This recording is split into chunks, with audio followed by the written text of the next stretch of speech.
Hello. Hello. Uh, this would be really fun. It was a long time since I did something like this. So yeah, stream is live already. I'm on the starting soon screen at the moment, and I'll be AFK for like 5 minutes before we actually start, and then in 5 minutes we can start. Yeah, that's no problem. So like people actually have the chance to get into here and like see everything from the beginning. Hmm. You have a Yeah, Twitch? I don't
That's a good joke.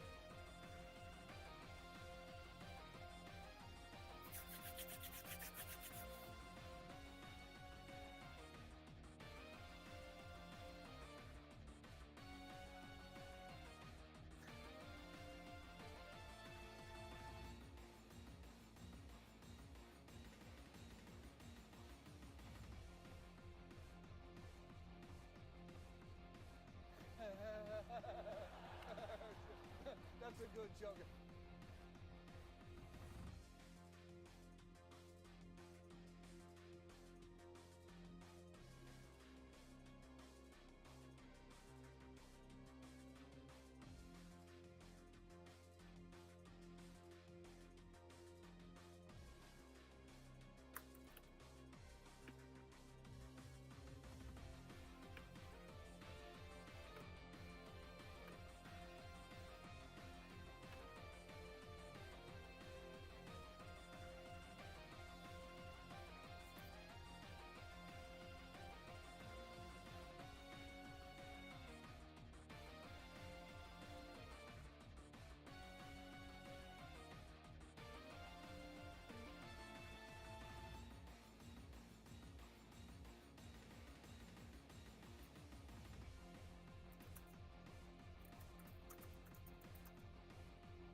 Hello.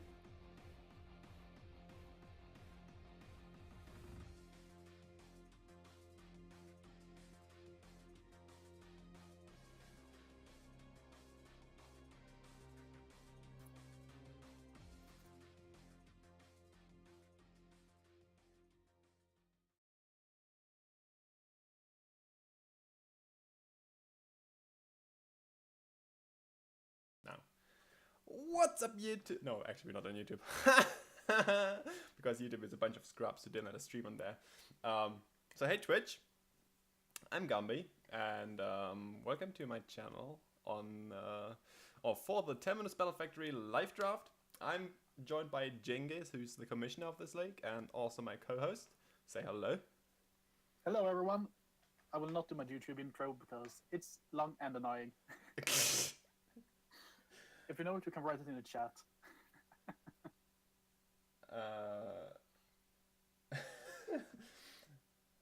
But yeah, let's just do a rundown of the teams before we do anything else. I'm just going to pull up the doc as well, so I say the right team names for the right coach. We have the draft order here as well. As you can see, first out are the Portland Psydogs with Online Orphan. Right there. That's our draft order. This is a draft order? Yeah, draft order is on the screen already. It's on the top, in the top middle. Yeah, I know. Yeah. So yeah, you want me to continue? That's super uncoordinated. Yeah, you can do that. Yeah, second is the New England Patriots, coached by... Oh, dude, I don't have the doc open. So I think you're right, you. Gang. Let me open the doc as well, hang on. Then we have the Colorado Agrams, that is me, Genghis. And we have the Toronto Weaviles at 4th pick, coached by Levy T. We got the Renault Raikus, coached by Cohanks. I think I pronounced that right. Cohen X. Yeah. I don't know. Then up again after it is me with the Newcastle Mets. You can. I'm opening the doc still. Hang on. So you go ahead and continue with the draft order. We have the Armagh Armaldos, coached by Parksy. After that, we have the Aussie Kangash Khan, coached by excellent name, I'm pretty sure. Yeah. Then we got the Sao Paulo FC, coached by TFMC, trainer from Mount Coronet. I can do the last three. Followed by that is the West Bromwich Altaria, coached by Mike Man WBA, I think is his full name, but you know, Mike is enough, I guess. Followed by the San Francisco Spoinkers, coached by Spoink, and in the wheel are the Porus Paragons, coached by Parksy. After this bit disorganized start, I'm pretty sure we can now go ahead with the first pick, which is Celesteela for the Portland Zydox. Tell me what you think about that. Celesteela is a Pokemon that, besides being very one-dimensional in its stats, being very defensive, it actually hits like a truck, and has very good possibility to set up and use C moves. I don't think it made it to one of the C users, but it is a very scary Pokemon. A bit surprised that it is first overall. Yeah, I agree. Nevertheless, it's a good Pokemon. Yeah, I agree. It's a super good Pokemon, and I'm wondering what he's going to do with his Strength 30 Steel Core here. So yeah, interested to see that. It's just a bit weird for me to have it as a overall first pick, as I think there's some better ones in this league, or like in our tier 1 or in our megas, whatever. Yeah, I agree on that. But 100%. yes, Celesteela is a super solid start to a Steel or Fire or Fairy Dragon Steel Core. So let's see what he's going to do with that when we come back around for the wheel for him. Second pick is the Mega Lopunny for the New England Pet Rats. That's a scary pick. Yeah. It really is. I love Mega Lopunny. It's a really good Mega. The only sad part about this is that I didn't get to use it. I got sniped in this pick, sadly. But Mega Lopunny, you know what it will run most of the time? It gets return, hits like a truck. It gets high jump kick, hits like a truck. Yeah. Substitute, Drain Punch, Power Up Punch, then it has the Elemental Punches. But most of the time you just see like Substitute, High Jump Kick, Power Up Punch, Return, something like that. Maybe Drain Punch over High Jump Kick, but it's a very, very solid Mega. I agree, yeah. And yeah, it's also a good like first round pick, because if you try to get it in the second round, it's most likely already gone. So good luck getting it in round 2. But yeah. Next up is you, and you picked the Mega Kangaskhan. Tell us about it. Yeah, Mega Kangaskhan, I'm no fan of allowing it in Draft League because it hits so hard. It's very speedy, very bulky, has Wish support as well. Substitute can hit 2 times thanks to Parental Bond. It's nerfed, of course. We don't allow Seismic Toss. But we do allow Power Up Punch, which I don't agree with. Like, I thought that we would just take the Generation 7 set, which neither has Seismic Toss or Power Up Punch. But yeah, now you only don't have Seismic Toss, so it's not as good, I guess, as it would normally be. But still, yeah, it's pretty good Pokemon. Like this, it's one of the few that can completely counter the Skarmory's score. Yeah. Well, that says a lot. And in a Draft League format, you really only have like 3 switch-ins to this thing. One is Mamikov Agrigus, you have Rocky Helmet, Iron Barbs, Ferrothorn, and then you have Ghost types. But Ghost types isn't that good of a switch since it has some other coverage moves. But Ghost types can be a switch into this thing. Yeah. Since it doesn't have Scrappy. Well, and I guess there are some other switch-ins as well, but you know, it's I would say that it's definitely like something you can prepare for, and you can deal with it afterwards then. So, but yeah, it's still a very good Pokemon. But yeah, coming up next in the draft is the Toronto V-Vials, coached by Levity. And his first pick is Tapu Koko. Yeah, Tapu Koko, it's a Pokemon that normally just sets up the electric field and volt switches out into something else, or spams Thunderbolt or Thunder if it has rain support. Mm-hmm. It's an interesting fairy electric type. I've used it in one league before. I'm no big fan of the Tapus at all, but Tapu Koko is actually pretty useful thanks to its high speed and high special attacks that in the electric terrain. But its move pool is a bit lackluster even with the new upgrades in Ultra Sun and Ultra Moon. Yeah, like the only thing I don't really like about Tapu Koko is that its special attack is lower than its attack, and it doesn't really get any good attack in like physical electro moves except for Wild Charge, I think, which is always like a bit sad if you run that because of the recoil. Wild Charge and Brave Bird. Yeah, well, but Brave Bird is no stab, so it still hurts. Fair enough. Very fair enough. But yeah, overall, pretty good mon, and yeah, basically. And it should go top 5. Yeah. In any draft. But this was actually the Pokemon that I predicted to go first overall in the draft. So I'm actually kind of surprised that it dropped back all the way to 4th.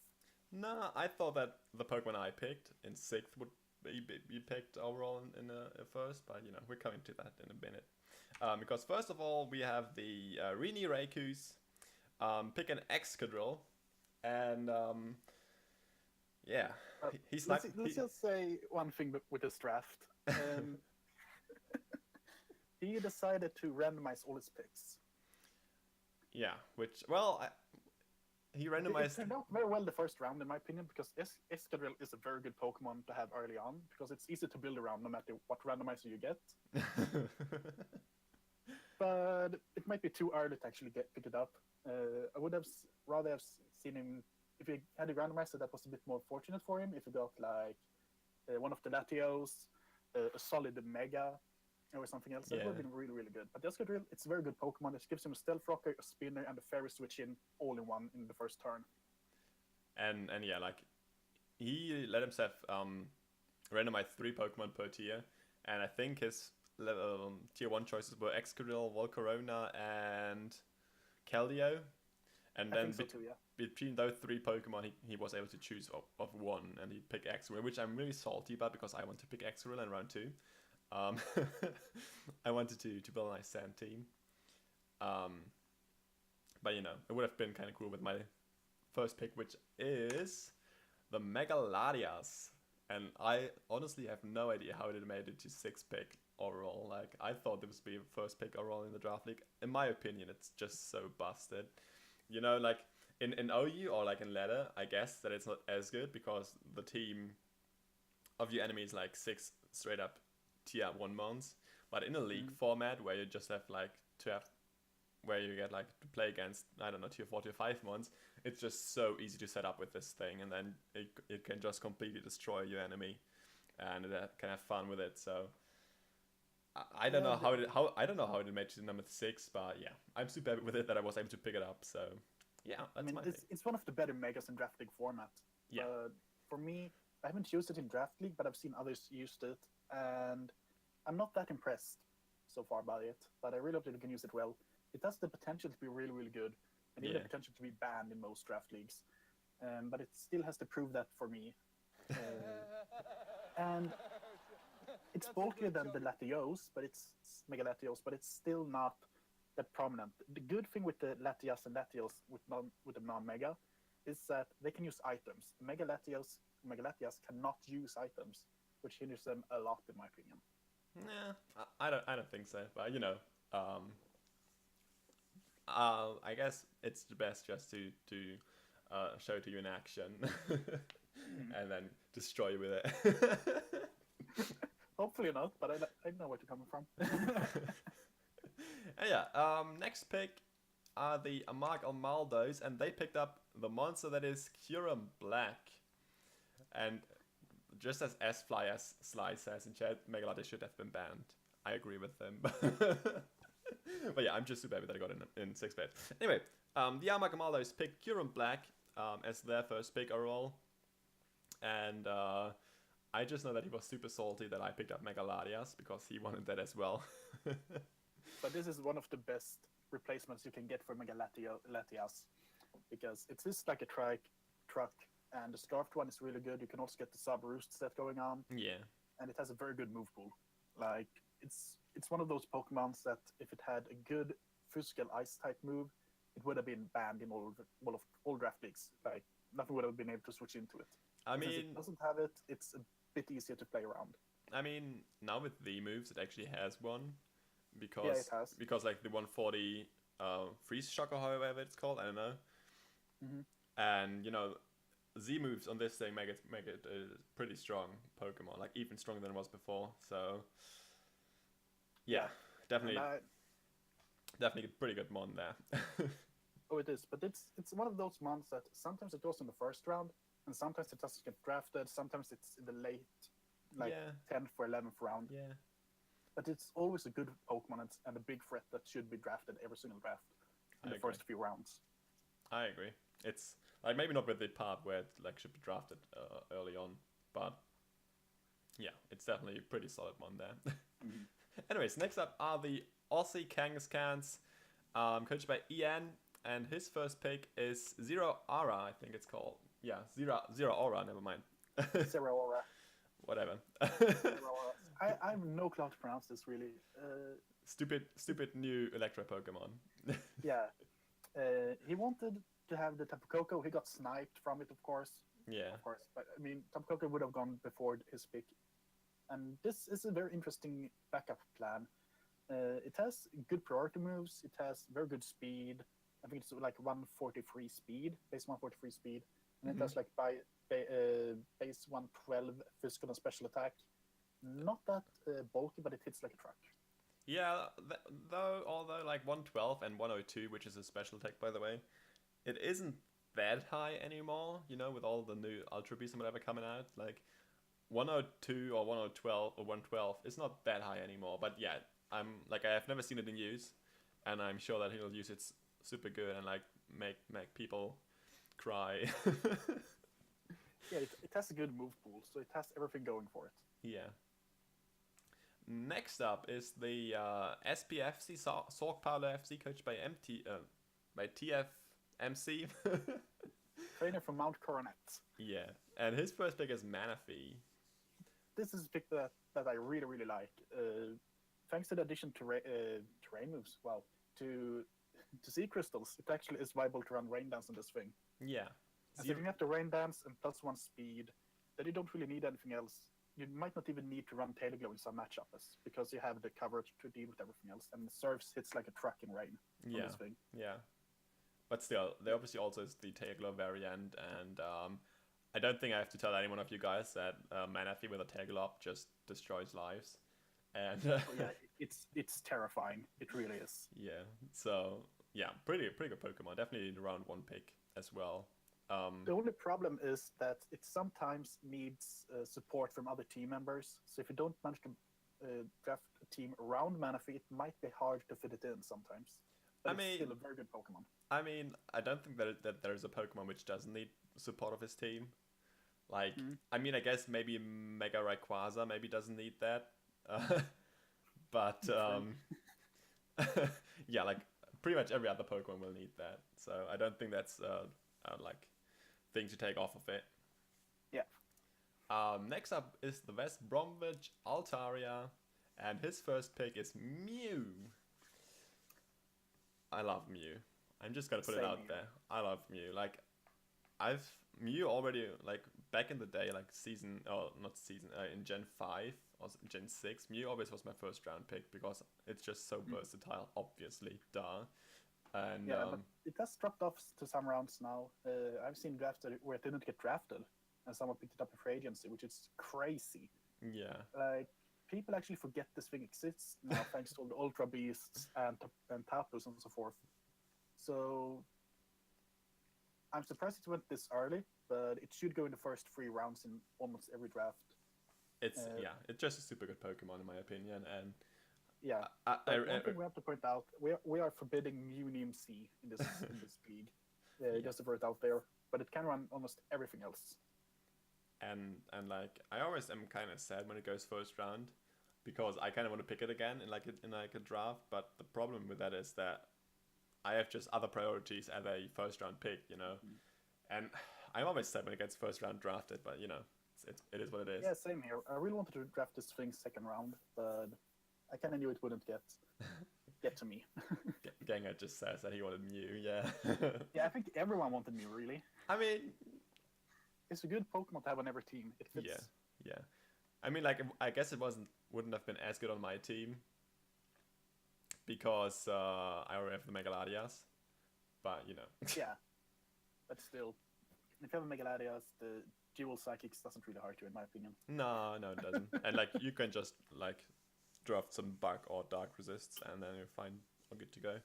So yeah, but yeah. Anyways, the next pick is the Landers Therian for the San Francisco Spoinkers. I'm surprised it went this late in the draft. I thought they were going for 6 picks.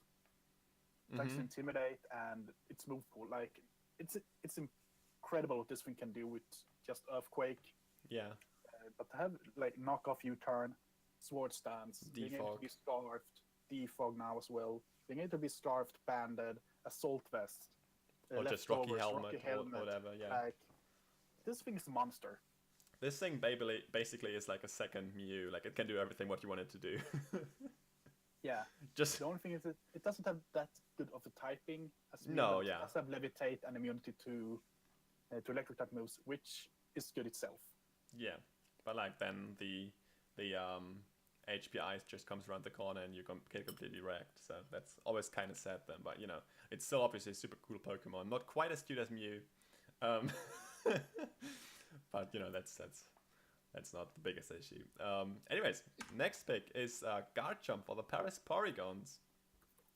And yeah, Garchomp, I think it's a pretty bit early for Garchomp to go round 1, but super good dragon, obviously. And the only like thing which is sad about it is that it also is 4 times weakness to ice. Yeah, and that it doesn't get Dragon Dance. Well, I guess so, yeah. But yeah, okay, well. It's a good Pokemon, but lack of speed on it. Well, I mean, you can run Z Sandstorm. You can. Like, you have some usage out of it, but it's not... I mean, it's kind of lackluster in some aspects of its game. Most of the time, it actually needs to be banded, scarfed. Sorry for that. Banded, scarfed, or SD to be able to do things, really.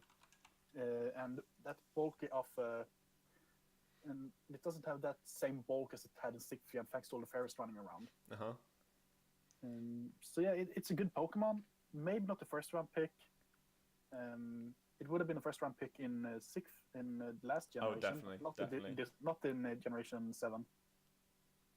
And yeah, Zygarde 100% was banned, by the way. Yeah. And you can go Zygarde 50%, but without Power Construct. You have to do the other thing. Aura Break. Yeah, Aura Break. But yeah, so this wraps up the first round, actually, already. Picked were Celesteela, Megalopunny, Mega Kangaskhan, Tapu Koko, Excadrill, Megaladias, Kyurem Black, Zero Ara, Manaphy Mew, Landoti, and Garchomp. Which did you think is the best pick in this round? Bearing Mega Kangaskhan, because it's your pick. I mean, if I look at all around the team, like picking up Mew and Landorus so late in the first round, and getting Megaladias with this Kyurem Black as late as it was in the first round as well. Those are really good picks overall. I'm very surprised to see Garchomp going first round. And I'm very surprised to see Escalade going that early. But thanks to the randomizer that Hank did, I'm not surprised because it was his best option in my opinion. Yeah, from the 3 definitely, yeah.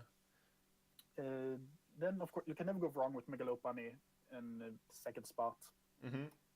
Celesteela is always a good Pokemon. But I am most impressed of Mew and Landorus this late in the first round. Yeah, though I guess that's somewhere like a good thing for them, I guess. But you know, it's basically, you know, best pick obviously is Megaladias. No way around it, right?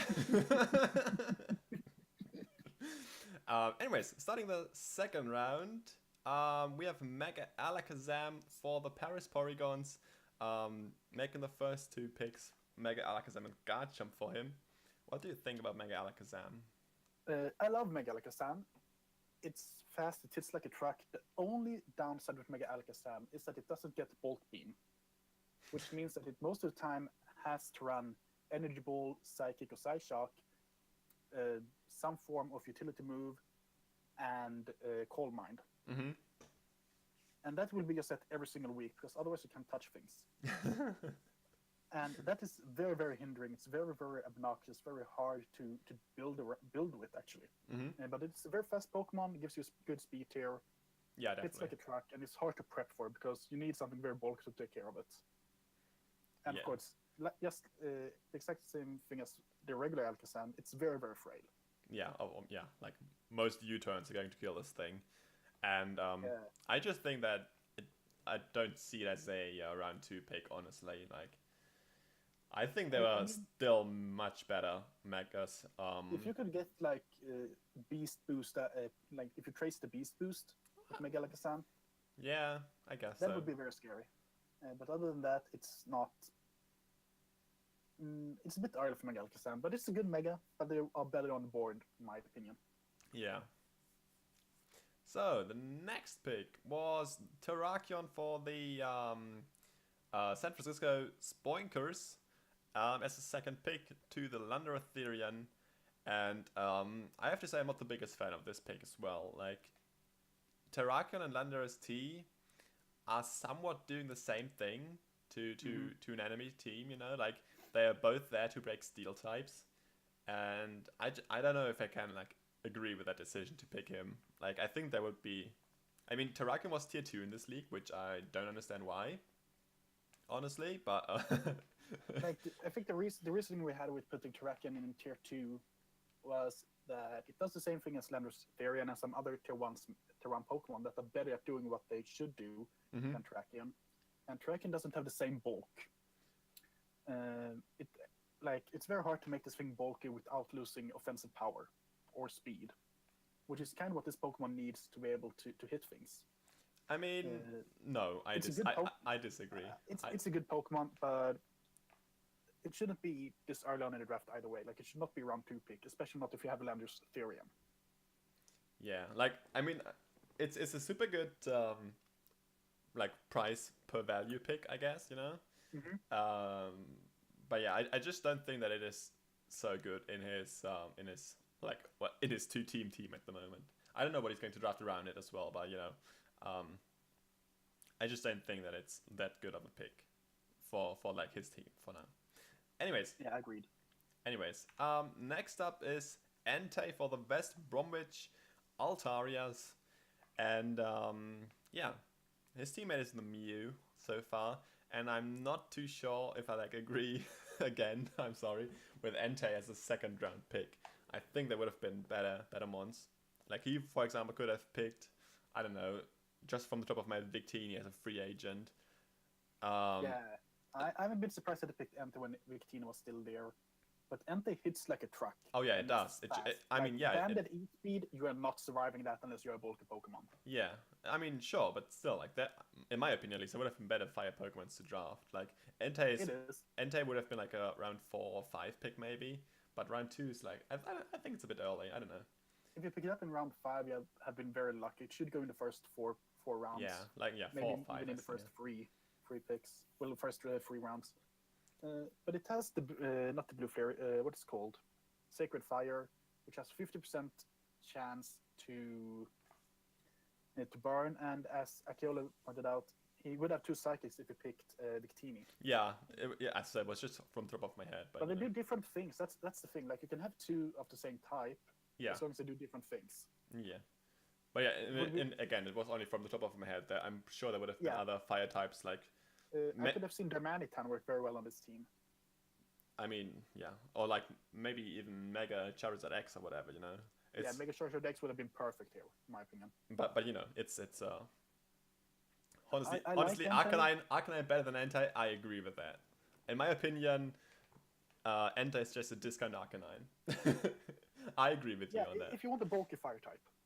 But yeah, And if you want to use some utility as well, I can see that going through. But you can do some things with Enter that you can't do with Arcanine. I mean, yeah, obviously, So- obviously. Like, I actually prefer Enti on this team, giving him more firepower, and actually takes off some offensive power from Mew, that Mew can be a bit more laid back Hmm. and be in a more comfortable, bulky role. But at the same time, it doesn't hinder Mew from being a specially offensive Pokemon. Hmm. And Mew is better as a specially offensive Pokemon, in my opinion. So they work well. No, I will not fluffy shit Sinister. Nope. Next up is the Sockpile FC, and he picked up Zapdos, pairing it with his Manaphy, and that's just so good. Such a good Yeah, pickup, that's in my really good. opinion. Like, Zapdos Manaphy, it's so good. And as you can see, Zapdos is very far down on the list here. It's because this is first free Pokemon. Hmm. It's a tier 1 because it's a god, really. It really is. Like, it is a legendary for a reason. It's bulky, it hits hard, has a pretty decent move pool. Yeah. Can take on most things by itself, being both specially and physically bulky, being able to set up, being able to defog. Yeah, though I really don't like defog on flying type mons because you take 25% from rocks. Yeah, but you know, Zapdos doesn't really care about those 25%. yeah, It's like so leftovers bulky. and ruse, and then you're good to go basically. Yeah, the only thing I don't like with this team so far is that it's actually like Zapdos can eat the Thunderbolt, no problem, but it will have a hard matchup versus Tapu Koko. I mean, he has 10 picks to go. I'm sure he'll figure something out against Tapu Koko. And like, I could see like him going for like a Rain Dance, more like maybe Politoed or Pelipper or whatever, and then like just maybe we're seeing the start of a Rain team. Yeah, I don't know. We'll see. Well, that would be really fire. But yeah, I can think of a couple of ones that would fit in on that sort of rain team with Manaphy Zapdos. If this is rain team, that would be great. Next up is the Aussie Kangaskhan again, and he picked the monster that is Mega Marvile, dude. And I have no idea how it made to round 2, and then like half the way through round 2 as well. But this I have thing... no clue why it was allowed. That as well. Yeah, like, dude, this thing, like, same thing as Megalotis. It's just so heckin' good, mate. Like, it just hits like a truck, gets sucker punch. I don't even know. Dude, I'm scared. Okay. I can say I'm scared. Okay. The only thing that this thing can't do, which we should be very, very thankful for, is that it can't take EQs. An EQ is a very spammable move. Yeah, and you know. Yeah, and its speed is not that good, I guess, but it gets sucker punched again, so you know. It gets like a punch, it gets sword stance, and it has huge power as well. Wait, why was Mega Marvel allowed and why didn't go first overall? I know, right? Sly. I know. It should have been. Like, it's one of the best steel types in the game if you look offensively, but as a defensive Pokemon, it's not that good thanks to its speed tier. Yeah. Like, if this thing was like base 100 speed, it would have been a monster. It would have been pretty much busted up there with Mega Rayquaza, but you know. Yeah. And the typing is just so good as well, like, dude. Yeah, like he just needs whatever dragon he wants, and he has his dragon Fairy Steel Core already. Yeah.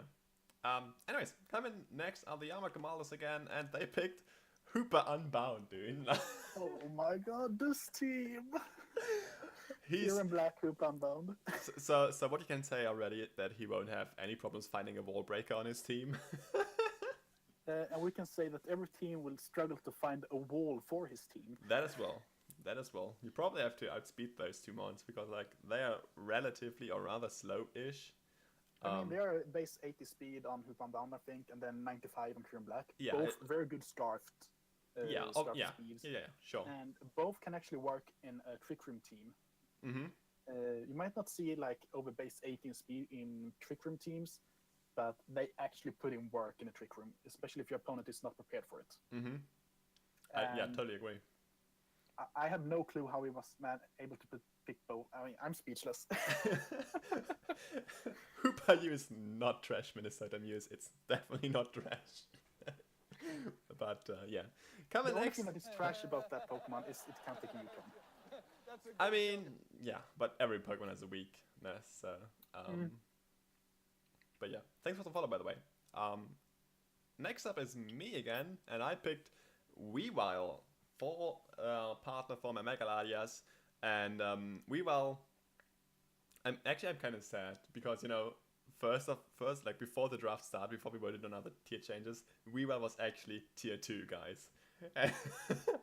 But I said nope, we're doing this in tier 1, otherwise it would be too busted. The problem with Weavile is that it's a dark type, Mm-hmm. and a lot of fair types actually walls this thing completely. No, And they no. can, Mm-mm. yes, It yes. still is an ice type and can like put yourself It still is a nice type, but like. every fair type can take a stab ice type move, even if you're abandoned. I mean, Like the only thing I can figure that can take stab ice and is a fair type would be Tapu Bulu and Tapu Koko. Everything else should be able to take a hit from Weavile if it is a fair type. I mean, it's not like I would staying in afterwards. So, but yeah, the like good thing for this thing is that HP fairy doesn't exist. and like the main thing why I picked up the Weavile into my Megaladias is because because Weavile probably is the best counter to Megaladias there is in Draft League, and so I just wanted to eliminate the possibility of people drafting Weavile against my Megaladias, and yeah, that's basically the whole reason why I picked Weavile. Also because Weavile obviously super fast, gets priority, gets like super good stab moves, and it's an ice type, fast ice type, which like wrecks everything basically. And it has poison jab. Sorry for that, I forgot that. It does have poison jab for fair types. Yeah, I mean, So if you make it your Seamon, it's a very good Pokemon versus everything.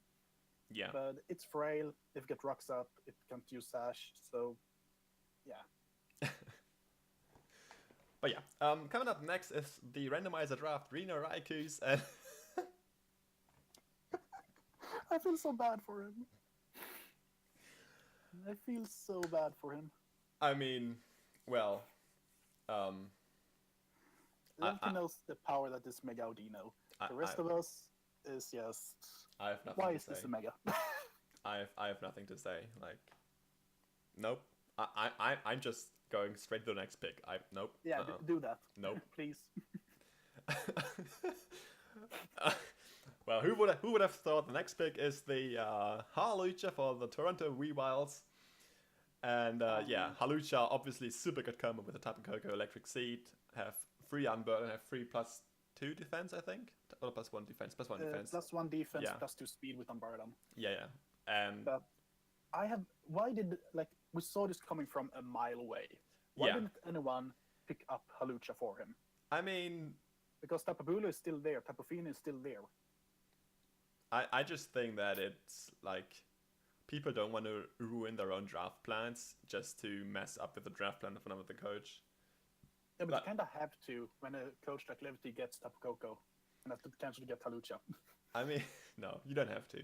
And like, I definitely wouldn't have like ruined my own draft plan to get Halucha and to ruin it for Levy. So I would have. I 100% would have. Well, too bad yours next pick. So. And you could have run one draft Coco, So But he was after me, so I didn't know that he was going to pick up Tapu Koko. Yeah, that's why I said you could have drafted Coco. True. So, but yeah, obviously, yeah, super good Pokemon paired with the Coco, and yeah, that's basically it, right?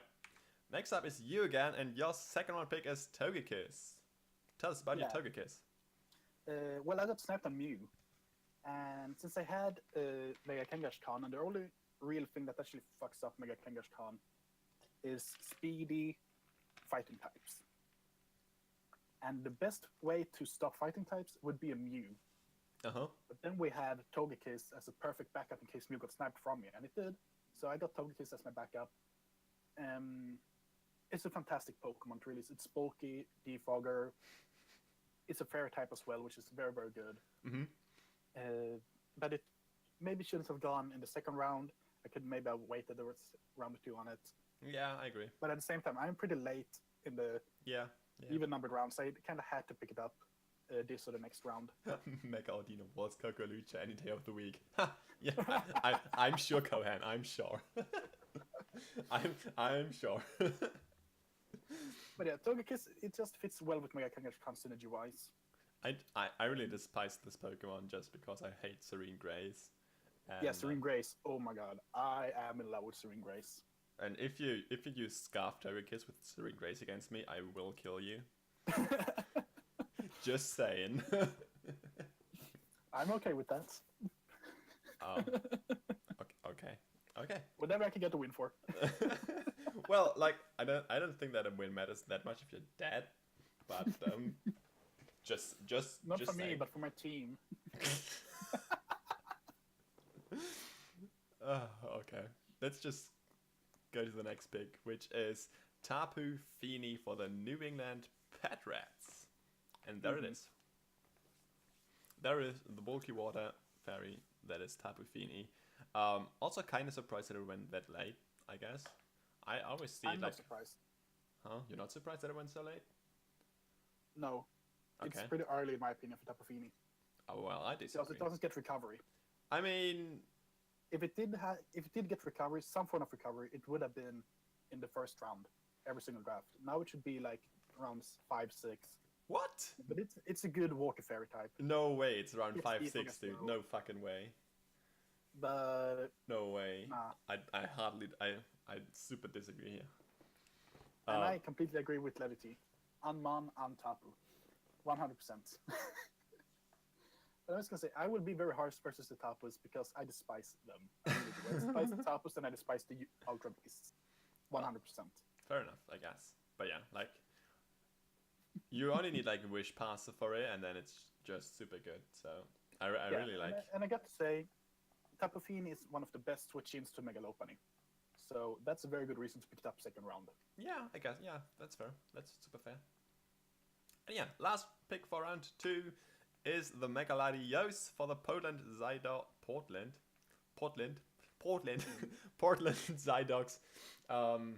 Yeah, it's not as good as Megaladias.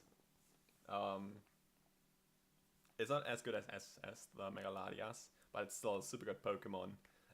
It's good. It's scary. It gets Dragon Dance, and it has a good physical attack to actually use Dragon Dance with. Mm-hmm. And since it keeps the same speed at base 110, it kind of has to run Dragon Dance to outspeed things and to be able to be a god. But other than that, Megalatio, Celesteela Core, it's nasty. Yeah, and like, he probably is going to draft like a bulky fairy for that as well, and then it's just going to be like, oh boy. If he drafts Clefable, I'm gonna quit the league. But it's your league. Why would you quit it?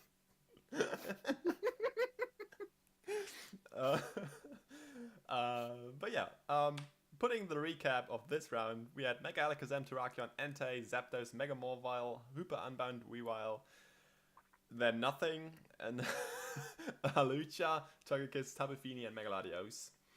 Was just like nothing? Did I forget to put a man on the layout? No. No. You put it on there. It's just that it's nothing. It's nothing. What do you think is the best mon in this round? I think there's only one. There's only one answer, in my opinion.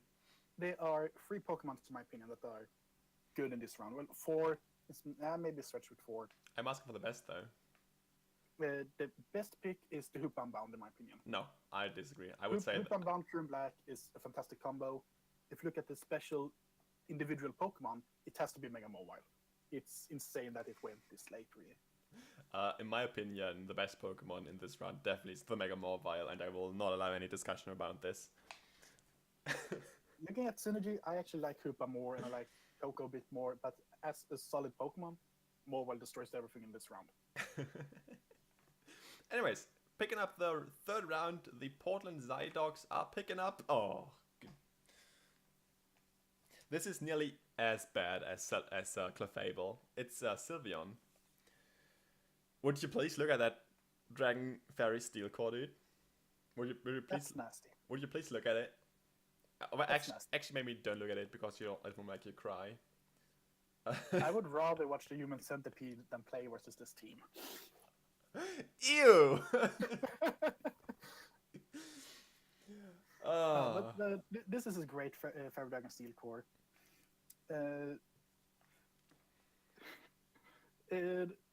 It's really... I saw your reaction, by the way. That's why I'm laughing. But Megaladios, Sylveon, that's a great fairy dragon. Celesteela is just solid overall. Yeah. Not a lot to say. The only thing that I don't like about this team so far is that it doesn't really have anything going for it. Sure, it has the good combination with Fairy Dragon Steel, but it only has one really good offensive Pokemon unless you run like Weakness Policy, Totemize Celesteela, or Spec Sylveon. I would say the Megalodius is a pretty good offensive one. It is, but the other two actually is like it has to be Megalatios that is the offensive Pokemon so far in the draft. That's the only bad thing I have to say about it. I wouldn't say anything bad about this Dragon Fairy Steel Core. It's like pretty much one of the best Dragon Fairy Steel Cores you can get, in my opinion. Yeah, like if I have to take the minuses versus the gains, it's like 99% plus on this thing. 99% fresh. I mean, I guess you could go Megaladias, Celesteela Sylveon, but then like you would really lack offensive power. Mega Rayquaza. I mean, Man, well, this is a fantastic Fairy Dragon Steel Core. yeah. And Celesteela is in its right home here because Sylveon doesn't care about fire or electric moves. The Megalatios doesn't care about fire or electric moves. And it has 2 immunities to ground as well already. So this is just terrible. And you can actually wish up the Celesteela as well. Yeah. Which makes it even worse. And coming up next is the New England Pet Rats, and he picked the normal Latios.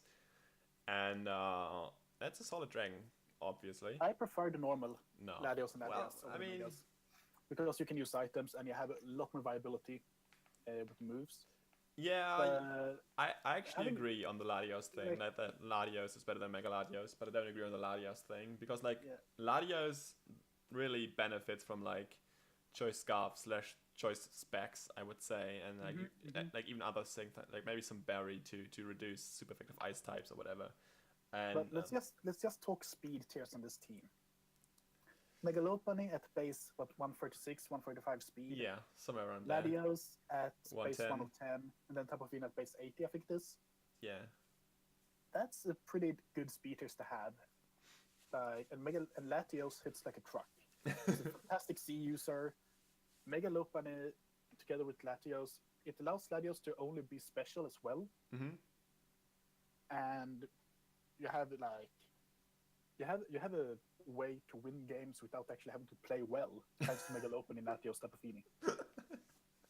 That's a bit rude. But yeah, I guess you can. Yeah, I mean, if you have a bad day, you can still win thanks to having Latios and Megalopony. Yeah, I mean, I guess it's fair, but that was what I'm getting at. Not that Gengar was a bad player, because I know it isn't. Sure. Next up is you picked Busshole. Tell me, didn't you just say that you despise super Ultra Beasts, dude? I hate Ultra Beasts. But since I didn't have a fighting type. Bit hypocritical, dude.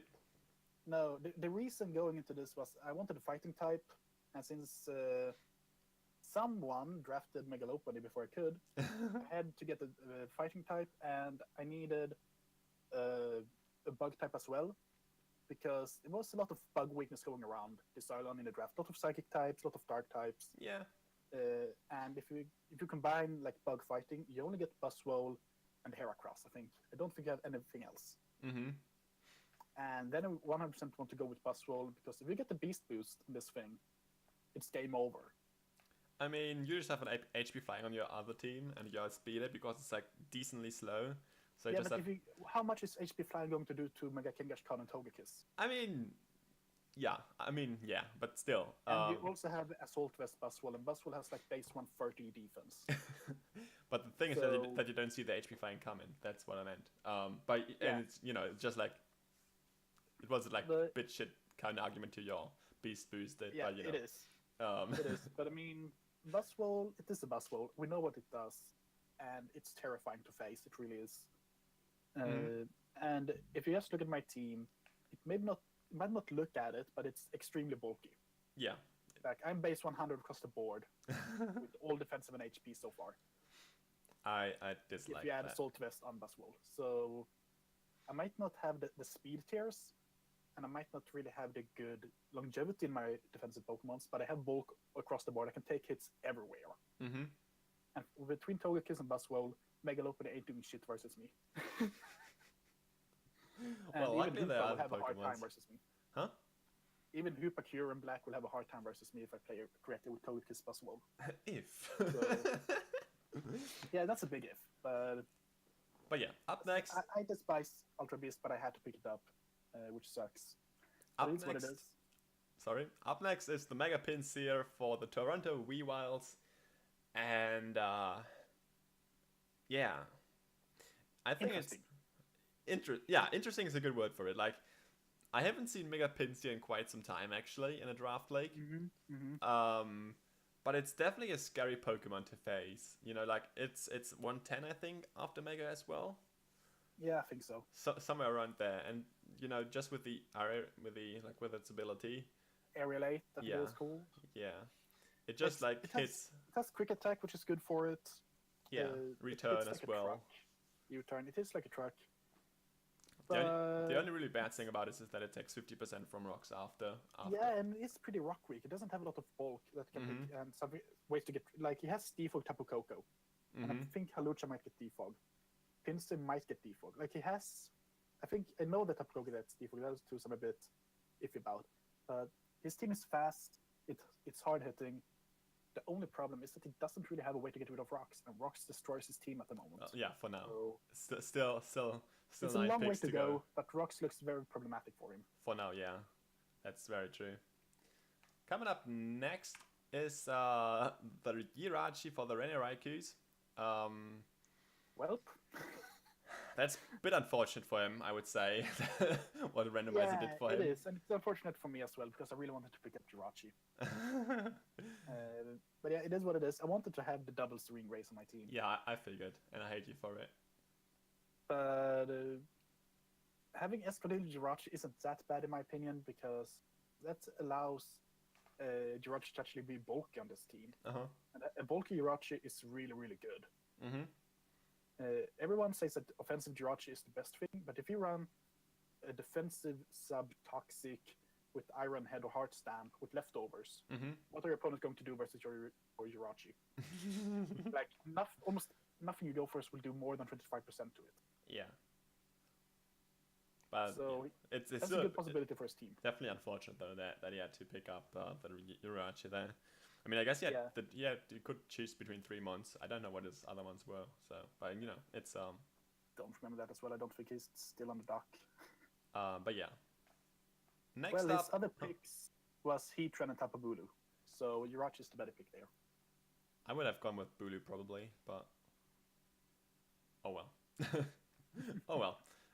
Next up is me, the Newcastle Mets, and I'm picking up Tangrowth, which might be a bit early. No, it's not in my opinion. It's middle of round 3. Might be a bit early, you know, but because you know you can always go to Amoonguss if you don't get Tangrowth. Yeah.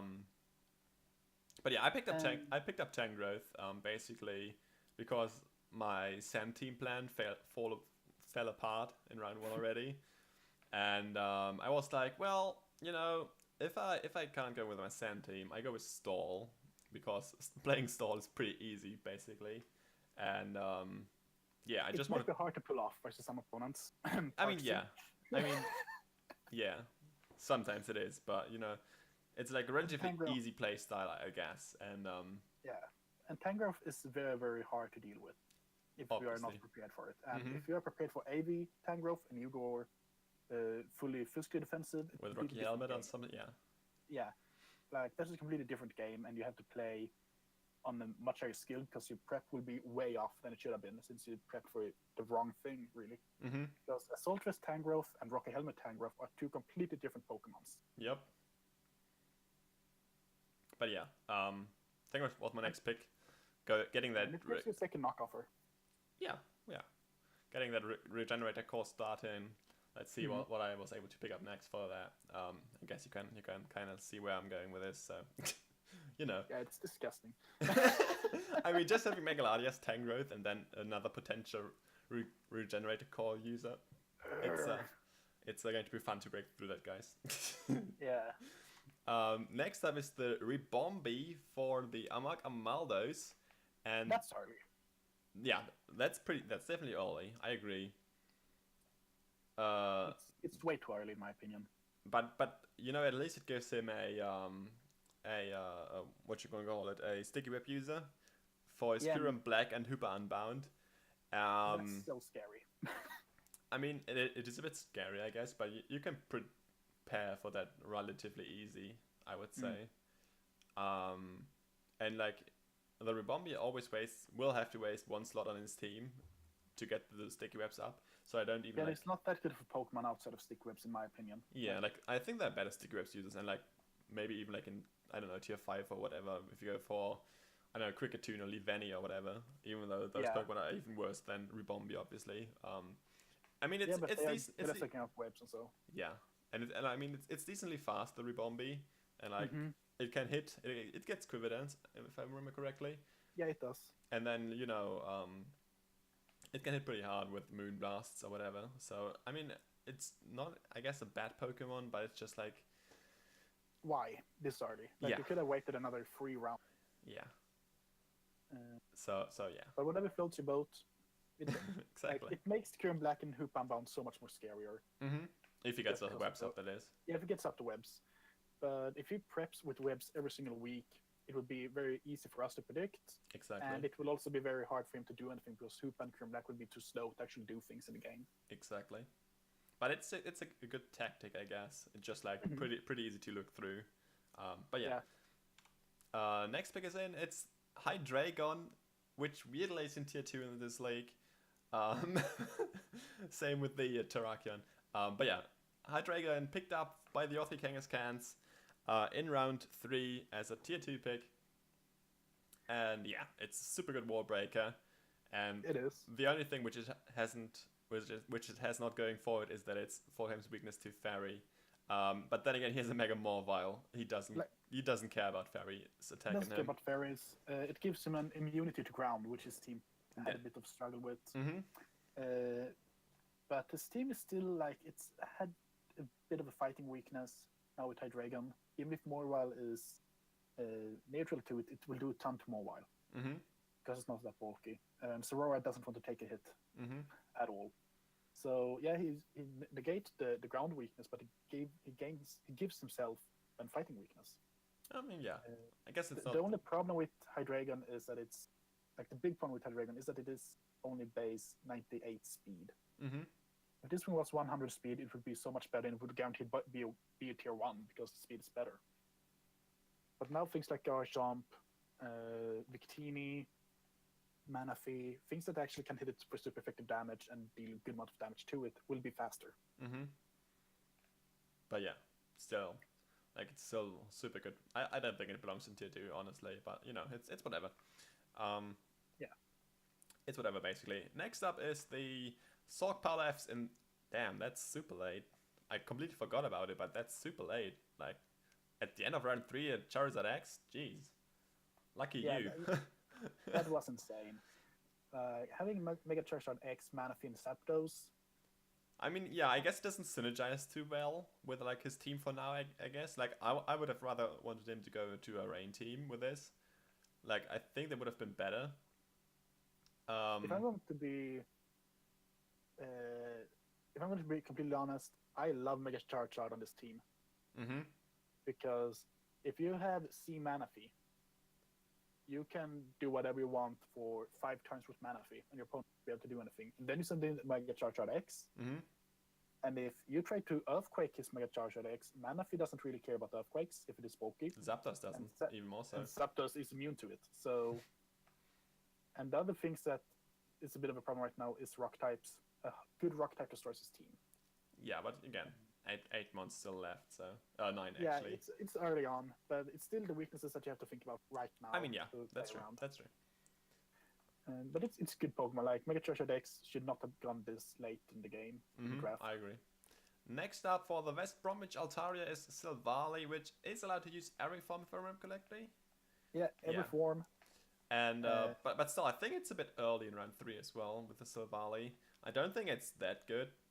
I mean, you know, I agree on that. It's pretty hard to prep for it, I guess, if you like have to face it. But it doesn't hit hard. Exactly.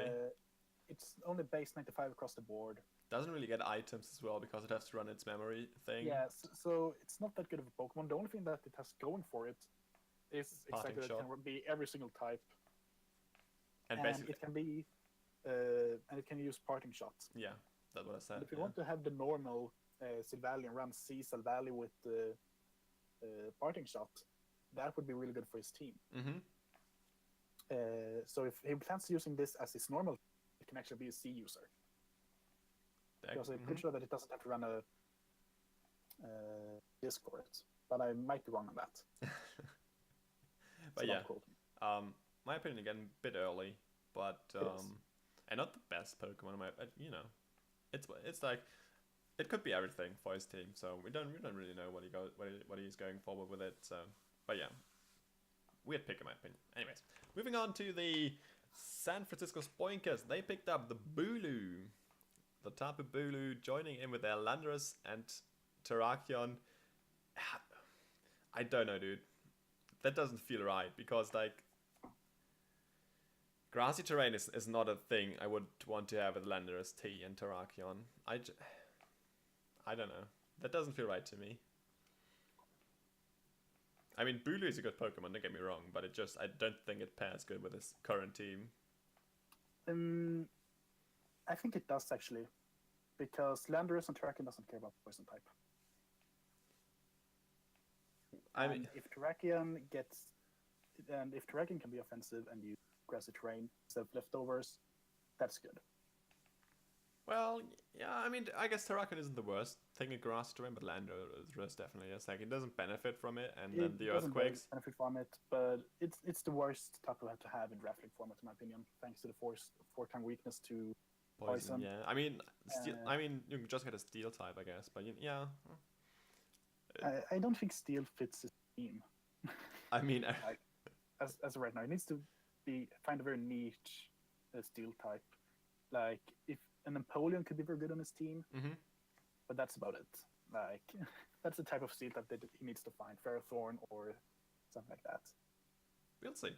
We'll see what he's going for. Hopefully. But it's a weird pick. Yeah, and I don't know. I don't know. Oh well. Well, he goes to the Ferrothorn, so he definitely can't pick that up anymore. Oh, well. Yeah, Ferrothorn picked up all the Paris Porygons at this third pick with a Mega... Oh, not Mega Garchomp, sorry, with a Garchomp with a Mega Alakazam. This thing is just so annoying, honestly. Yeah, and what I'm scared of is that Ferrothorn on this team is actually very, very good. Mm-hmm. Because if he just gets some chip damage off of things with spikes or stealth rocks, Mm-hmm. Mega Alakazam will sweep every single team he faces. I mean, Because that's everything it needs, really. I disagree, not every team, but yeah, it will. Not every team. We have some exceptions, but most teams. It will be able to sweep. Yeah, some teams definitely. But yeah. And it actually takes away like Rocky Helmet Rough Skins. I was close to say not Iron Barbs. Iron Barbs. That's very good for his team, in my opinion. But he kind of needs to run leftovers on this thing as of yet. If you draft a Wizard, it might be better for him. Just think about him running both Ruffkin, Rocky Helmet Garchomp, and then Iron Barbs, Rocky Helmet Ferrothorn. Yeah, that's nasty. Please don't do that. That can Please. be a tactic to make Mega Sam a monster. Yeah. So yeah. I mean, I guess you have it's a good- special attackers on a team, but still, that's all, dude. Please don't do that. Thanks. No. Uh, If there was a special Iron Barb, that would be annoying. yeah. And yeah, to recap the round, we got a Sylveon, Latios, Basshole, Mega Pinsir, Urachi, Tangrowth, Ribombee, Hydreigon, Mega Charizard, X, Silvally, Tapu Bulu, and then the Ferrothorn. Which is your best Pokemon in your opinion? It has to be the Mega Charizard. I agree. Like, nothing beats that. But if you look at synergy, Sylveon is the best pick. Yeah, I agree. I agree as well. The worst pick this round Probably. has to be the Ribombee. I would say it's between Ribombee and the Silvally. I don't really know which one of the two is worse. I guess the Ribombee kind of still has some synergy with its team, and the Silvally is just like eh. So I don't know. But the most interesting team so far, in my opinion, has to be the Spoinkers and the Kangaskhan's. Mm-hmm. those are the most interesting teams to follow and see where they are leading off. Because Yeah. every other team, you can actually get a feeling of what they are going for. Mm-hmm. But those teams are like, what will happen? We don't know. Kind of goes for Dragonfire Steel Core. Thanks for the follow, Sly. That's a good joke. So yeah. Coming up next, the next round is starting off with Slowking for the Paris Paragons. And That's interesting because Slowbro is still on the board. yeah, like I don't know. I don't The know. good thing with drafting Slowking is maybe it synergizes well with Fairthorn. So it allows Fairthorn to be physically defensive. And then it can eat up the fire type moves, I guess. But it's Yeah. But you have Garchomp for fire type moves, so I like dependent on how he runs his Garchomp. Like he doesn't want his Garchomp to eat any attacks. So I would have loved to see an offensive water type instead of Slowking. yeah. But you know, Slowking's still a good defensive one, obviously, and it's just a bit weird to see him draft this with his Mega Alakazam, like having the dual psychic weakness. You could have gone for like Alomola maybe. Alomomola if you wanted a bulky water type, but then you also have things like Kingdra. Kingdra doesn't really care ice types unless you have freeze dry, and that would pair very well with Garchomp, Thorn. Yeah. You have, if you wanted to go, you can actually go with Rain Team to make Fairthorn strong. So you have very different ways to go here. I'm a bit sad that it was Slowking because there's so many other Pokemon that you could have picked up, but at the same time, Slowking is slept on. Yeah. It is. So we'll see. And I know that Baron can use a Slowking, so it might put in some work. Anyways. But round 4, very early. Next up is the Rotom Wash for the San Francisco Spoinkers for his Bulu, Tarakan, and Lando T. And I don't know what to think about this as well. Like, he doesn't need another Levitator. He's not Rock Weak. He's not Earthquake Weak at all. Like, you can't spam Earthquake versus him. Exactly. So. Like, he already has grassy terrain basically to eat up all his opponent's ground moves. So. Yeah, so that's just weird in my opinion. And you already have, like, if you look at this team, if you wanted something that can hit hard, or if you wanted an electric type, I'm pretty sure that electric types like Jolteon was still there, Magnezone. Both Thunderuses. Yeah, so like you had very good ones to pair up with that thing. But I mean, Rotom Wash is not a bad Pokemon at any means. It's still a super good Pokemon, but I just think that it doesn't really fit on the team. So I don't know. But yeah, next up. It might work. Yeah, you never know. Next up is what you gonna call it? Galvantula for the West Bromwich Altarias. Pairing up with this Mew, Entei, and Silvally. I'm a bit confused that it went this late. Actually, I think Galvantula is a earlier pick, and also it's tier 4 in this lake, which I just noticed. I think it's a bit low as well. Tier 3. Oh yeah, right. Yeah, right. Sorry. You get two. We have two tier 3s. Yeah. Exactly. Sorry. The problem with Galvantula is it doesn't hit that hard, even if it has the compound strength. It doesn't hit that hard, and they are way better web setters nowadays. Since Slurpuff gets webs, you have Arachnid, and of course the mon that got drafted earlier, Ribombee. So Galvantula isn't that good of a web setter any longer. It was the best in the game, but it's not now. Yeah. But it's still, I think it's a good Pokemon for what it does. And yeah, but I have no idea how it fits on this team, to be honest. Yeah, I mean, we'll see that later That's on, the I weird guess, part. maybe. But, it's, I don't think his team needs sticky webs at the moment. No, and it's a weak electric type. And it's not that fast either for its defense. But yeah, we'll see where he's going with that. Next up is the Stockpile FCs, and he drafts Superior, and his Fire, Water, Grass core with that is Mega Charizard X, Manaphy, and Superior, and that's probably as good as it gets. That's pretty threatening. This team just one of the best. This one of the team best offensive Fire, Water, Grass. Yeah, this team just screams setup. You have your Dragon Dancing, Mega Charizard X, your Tail Glowing, Manaphy, and then your contrary Superior, which is oh yeah, one leaf storm. Oh, cool, +2 attack, a special attack. I'll take that. And like speed tier, obviously also super good with like both with Charizard X and Manaphy at 100 and Subaru at, I don't know, 120 or whatever. It's pretty fast. Yeah, 113 I think it is. Speed wise. Yeah, some up there, and that's pretty good, dude. Gotta give it to you. It is like that's a fantastic. Most of the time you see if I walk a grass offensive or grass, but this is just pure offensive, Mm-hmm. and it's really hard to do anything. Like it's bulky at the same time, and sub leech seed superior is one I have to deal with. I don't, dude. Like some teams are already looking so good. Like, jeez, the Zyducks and now this one. Like, Yeah. oh man, can I not face those plays? It's not looking that good for some of us.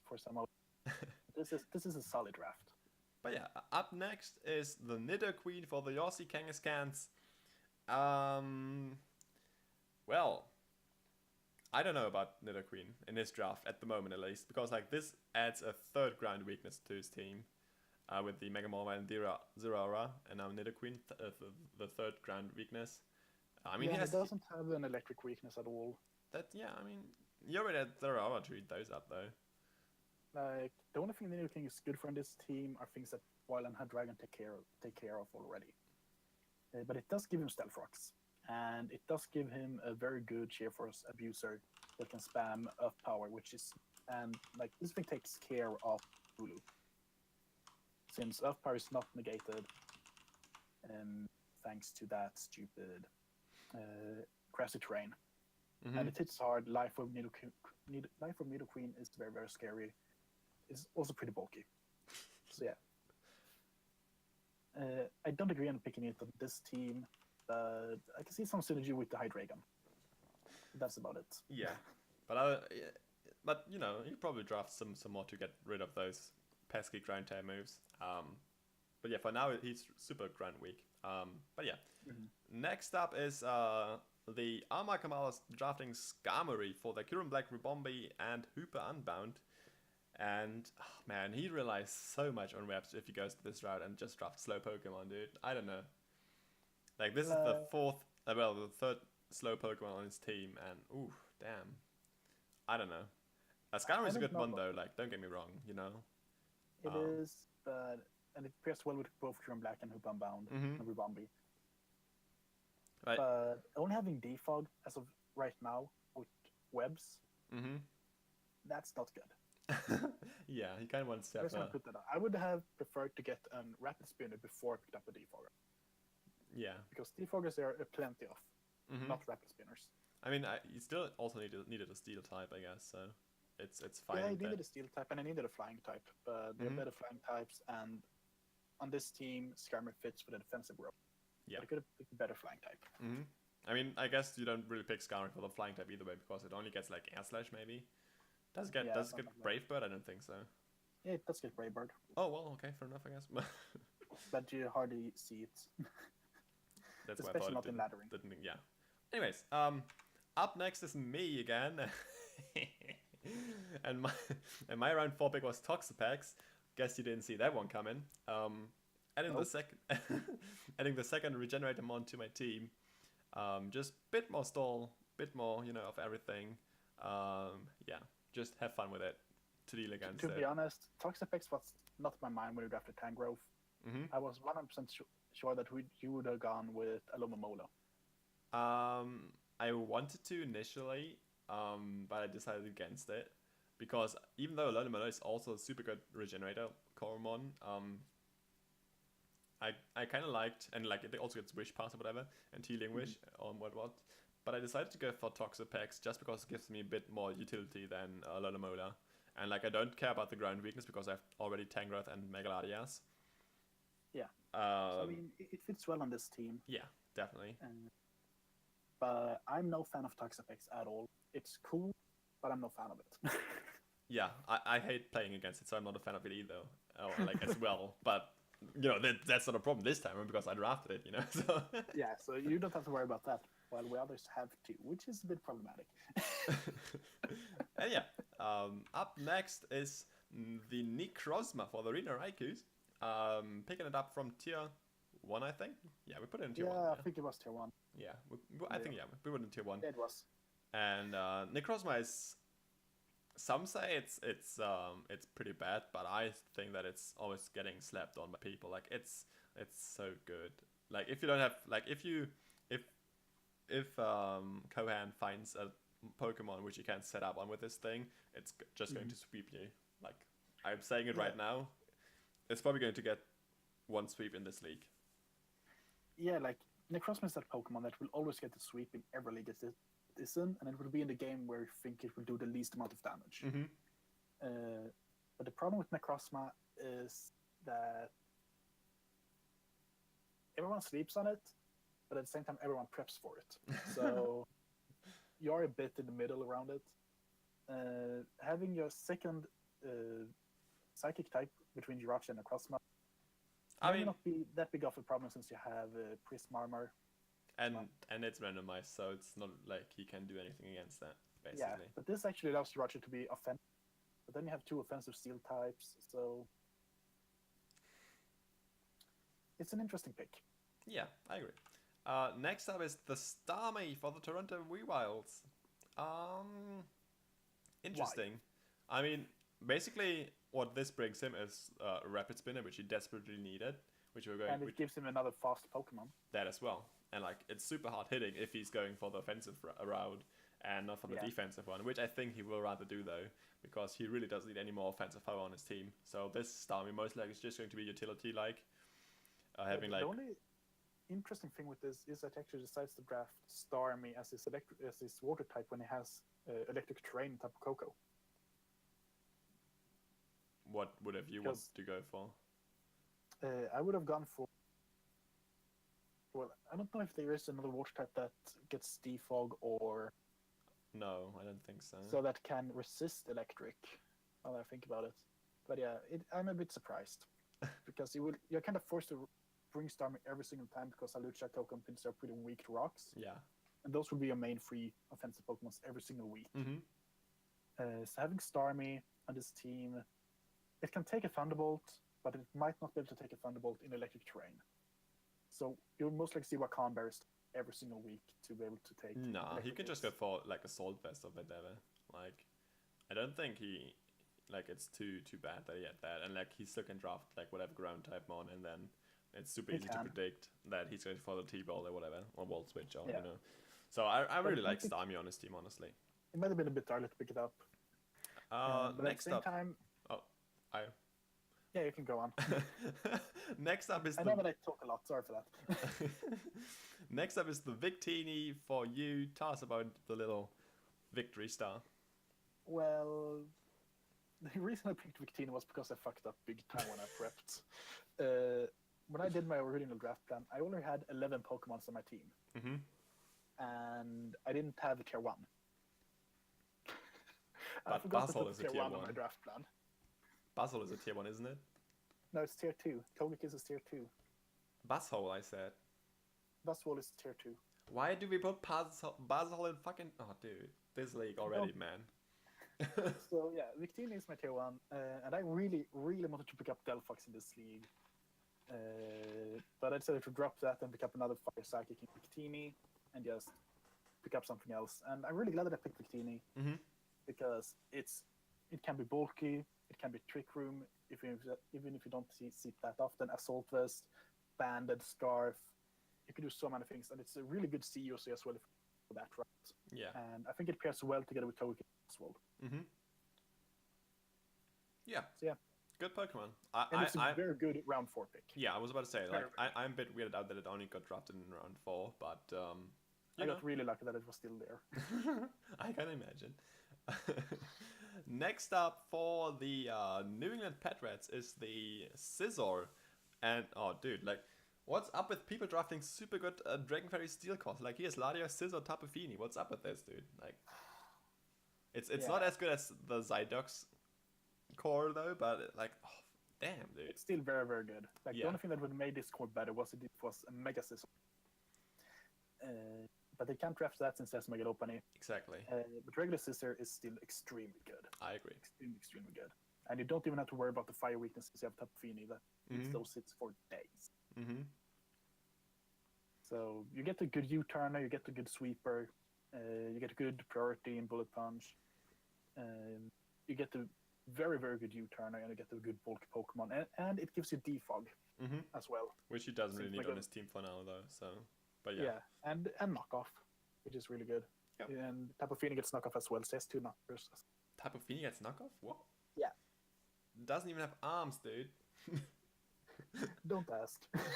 Stupid Nintendo. Anyways, finishing up the round 4 is the Portland Zydox drafting Infernape. Why is Infernape in late round? I have no idea. And it's a Fini. fantastic fire fighting. Fini has arms, very small arms, but they are there. I don't believe you, Gengar. I don't believe you. I'm not gonna tell what she does with it, but yeah, Infernape. It's a very good Pokemon, Yeah. and it pairs very well with this core because Mm-hmm. the Psychic types is no problem for it. So I would be really, really scared for Infernape on this team. It puts a good speed tier on there as well. So yeah. Yeah. What I don't like about Infernape is that it needs a bit. It would like if it was base 110s in attack and special attack, it would have been so much better. But base 104 will have to do, I guess. I mean, that's not the biggest difference, but yeah. And you know, you can't make it too OP. I mean, it is a big difference because when you're base 104, you actually don't secure 2 KOs on a lot of things. Oh well, but you know. So which you would have done if you were base 104. So that's where you're kind of forced to run Nasty Plot. Nasty Plot? Yeah, it does get Nasty Plot, right? Yeah. I don't know actually. And Sword Stance. I don't know. So it gets bulk it up. can I be know both. that. But yeah, rounding up the round 4 it is, we had the Slowking, Rotomosh, Galvantula Superior, Nidoqueen, Skarmory, Toxapex, Necrozma, Starmie, Victini, followed by Scizor and Infernape.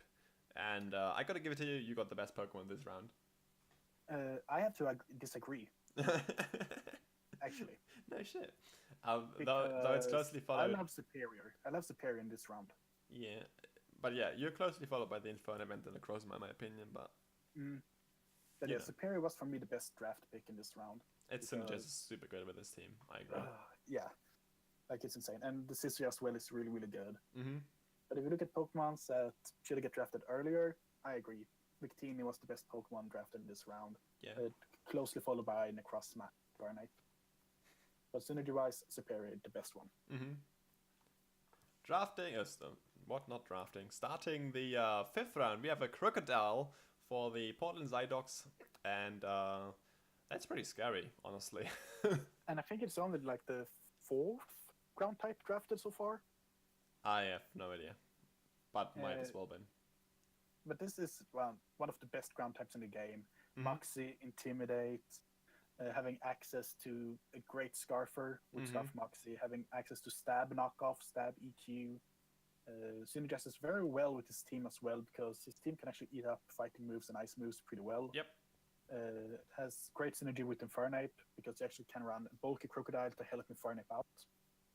Mm-hmm. But you have so much bulk in his team already, so he doesn't really have to go that route. But it's still a possibility. Mm-hmm. And you also get access to Snarl, which you don't might see that often in single, but it's a really good utility move to have to stop setup sweepers. Mm-hmm. Going on next, we have the Umbreon for the New England Pet Rats. Yeah, and I hate him for that. I really wanted Umbreon. I honestly disagree with this pick firstly for his team and then in round 5. Mm-hmm. I mean, I don't know. I think it's a bit early, and I also think that he doesn't really need it. I mean, I guess that gives him the wish pass for Fini, which he kind of desperately needed. Yeah, I was Um, gonna say if he didn't draft Umbreon, I would have drafted next pick. So But yeah, I think that there would have been better options to go for, honestly. But yeah, definitely, I wanted Umbreon. Of course, it would be the better things for him to draft. bit biased, huh? Hell no. But yeah, it's a very good It's yeah, very, very it's good at what it does. Like wish passing for Feeny, and definitely. it's bulky, annoying. Yeah, that as well. Like, And then the slow baton pass as well. but it, Slow baton pass out into Megalopony. but at least you can't pass any stats, and not that it gets set up. I don't think it gets set up, but you know, it's whatever because it's forbidden anyways.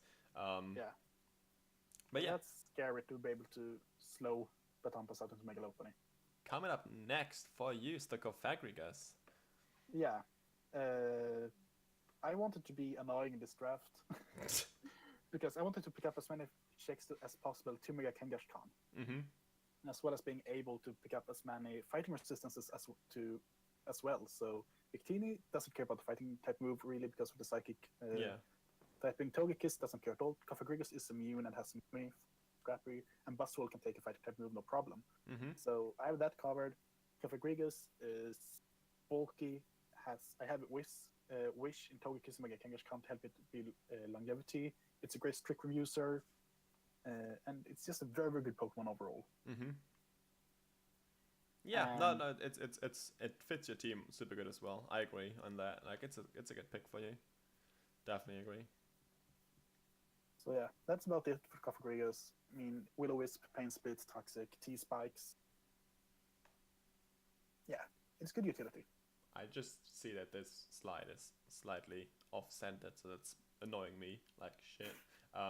Anyways, Yeah, the next pick, I actually don't know because of the shiny form. It's oh no, never mind. It's like a Rock Dusk. It's like right there. So the next pickup is Lycanroc Dusk for the Toronto Weaviles. And yeah, that's obviously a super good Pokemon. Like Bandit Accelerock just basically destroys like late game sweeps some teams. Gives him another super good offensive Pokemon for his team, which I don't really even think he needed anymore because you already had Pinsir, Coco, and Lucha.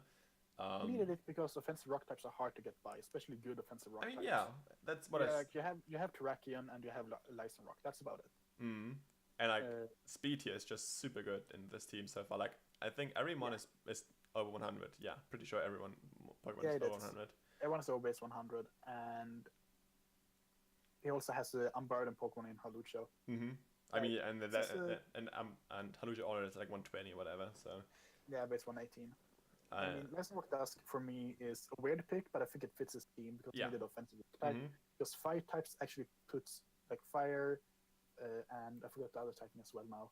But this is other typing that Lycanroc deals with no problem. That kind of scare for his team. So yeah, it's a good Pokemon, but it's a bit frail, like the rest of his team outside of Starmie. Yeah. Next up, now we're back on track, not like slightly. Anyways, next up is. Huh? I don't know why that happened with the. I mean, it has to have been you when you inserted the Pokemon. I think so as well, but I don't know how. I actually tried to fix it, but yeah. It's no biggie. Anyways, next up is what you're gonna call it? It's Feraligatr for the Arena Raikus randomized draft, and I like Feraligatr on this team. I mean, I don't think it synergizes with anything so far, but it gives him a setup sweeper, a good setup sweeper. Yeah, Dragon Dance Feraligatr. That's true. But and like Feraligatr is a good one overall. Don't get me wrong. It's just like then again, you can't like weird. You can't like expect him to have any good synergy in his team when he randomizes his draft, which I still don't know why he did it. But and I mean, he could choose between Azelf and Magnezone. As well. Probably would have gone for Azelf, honestly, to get the ground resist immunity, but you know. Yeah, but I mean, Feraligatr is good for other things. Yeah, no, true. So yeah. Anyways, I don't really know what else to do here. Like, it's a randomized draft. We can't really put too much about it. Yeah, next slide already is on there anyways, and it's the Heatran for me, and I was so happy to get Heatran in round 5. Like, it's not like a high priority pick, I get that, but I think it's just so good at what it does, and it fits very good on my team as well. Like I don't care about your ground moves, even though I already have now Toxapex and Heatran. But yeah, I have Tangrowth that eats them, so yeah, and you know it's really no biggie for Megaladias to deal with it as well. So And you know, it gives me like obviously steel and fire type, as you all know, and that's really what my team needed so far still. And now my fire water grass core is tanked with Toxapex and Heat Drain, which is Scary, nasty. I like those adjectives. Keep them coming. Keep them coming. That's exactly what I was going for when they're like just like nasty and annoying. Like just I really don't want to face this team. I really just don't. This actually fits this team perfectly. Yeah. I don't think it could have been better on any other team in this draft so far. Mm-hmm. But it might be a bit lackluster sometimes, and if your opponent if your opponent takes down Tangrowth, your team very weak to Earthquake. Yeah. Except I have that Megaladias in the back of my team, you know. But yeah, but I agree. Like, you have Pokemons that like Crocodile that got drafted deals with Megaladias as well. Yeah. Mm-hmm. There are some things here and there that can scare this team a lot. But overall, it's very, very solid. Mm-hmm. And you know, I still have like 7 Pokemon left to draft another ground immunity maybe. So ground immunity, ground resistance. I mean, exactly. It's looking great so far. And one of the best drafts as of now. Thanks. and yeah, it's I think it's good. And like I can tell you already now that I'm making this one my Super Z mover, so you can already like think that I'm going to bring defensive feature, and then I all of a sudden will have Z Sunny Dance there, and will just absolutely destroy your life. So spoiler. So yeah, that's Heat Drain for me. Next up is Nido King for the Amagamaldos. Man, I don't know, like, Nido King, good mon, don't get me wrong, but again, like, the speed tier is just so bad in his team, like... Yeah, they are. Like, he has no Pokemon except for the Ribombi to excel the 100 base speed, and it's just... If he doesn't, he just 4 good Starfers as well. Like, so he just has to get up the sticky webs every game, and that's just so easy to predict for. I really don't know. The only other thing that he could do is maybe Tailwind Skarmory, but that only gives him 3 turns. Exactly, and then he would have to switch out.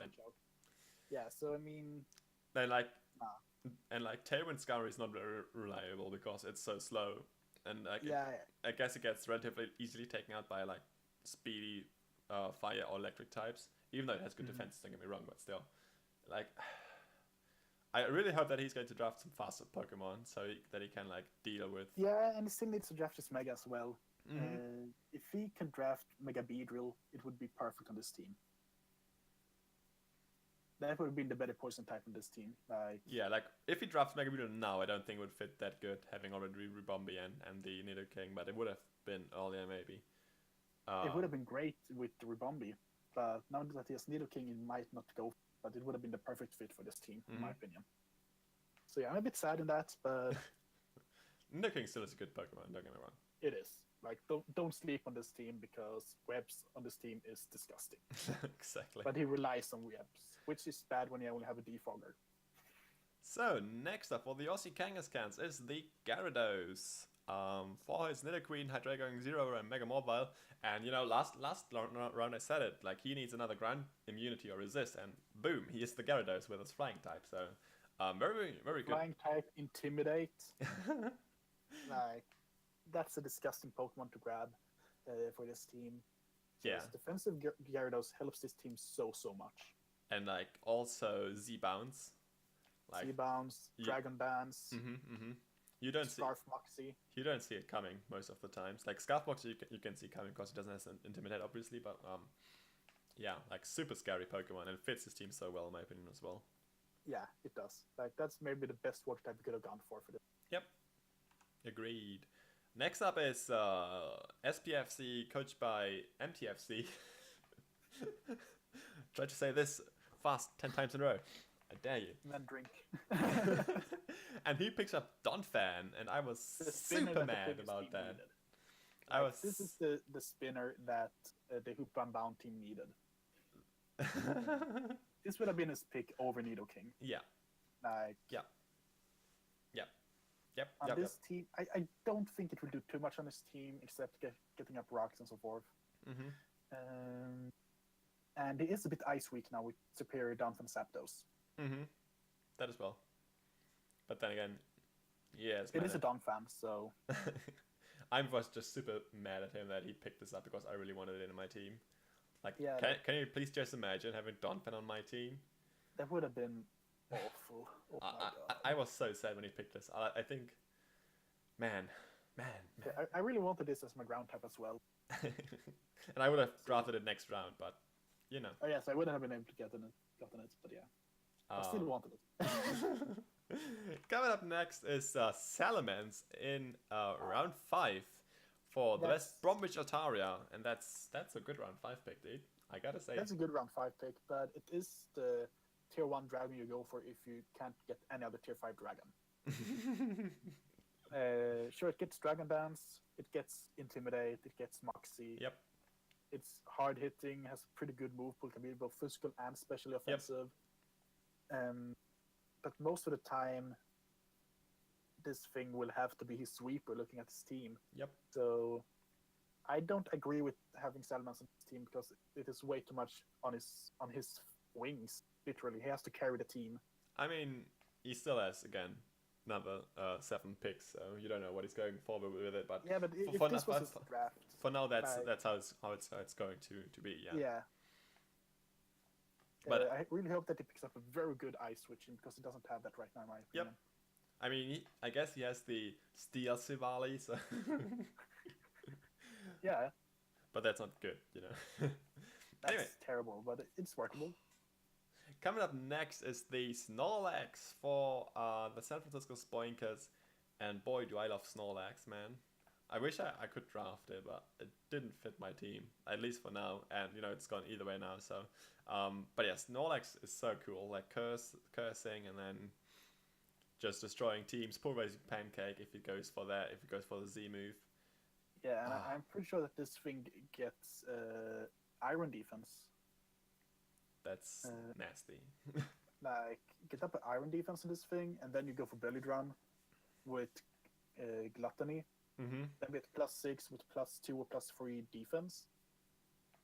Nothing will kill this thing. And like the only problem is that you might have to be a bit. You have to take down the moves a lot, so you only have like 2 or 3 attacking, maybe 2 moves that can attack. But it doesn't matter because it hits so damn hard. Yep. And it's just a threat to deal with. Yep. And even if it's not the Belly Drum set or the Curse set, it's scary because it is so bulky that it can take care of hits, and it gives him an ice resist, which his team needed, really, really needed. Like, Rotom Wash is good as an ice resist, but it doesn't get good recovery. Snorlax does. Yeah, he gets rest, right? Yeah. Yeah, so I mean, Snorlax is just a monster for his team, and it fits very, very well. But it yeah, might have a bit of a fighting weakness, but that's what it is. But yeah, he has to run Thick Fat for that to be a nice weakness, obviously, and then he can't run Gluttony or whatever. So, yeah. But still, it's a good Pokemon for him. I agree on that thing. But it might be a bit harder to pick it up. Damn. Oh damn. Next up, last pick for round 5 is Gengar for the Paris Polygons.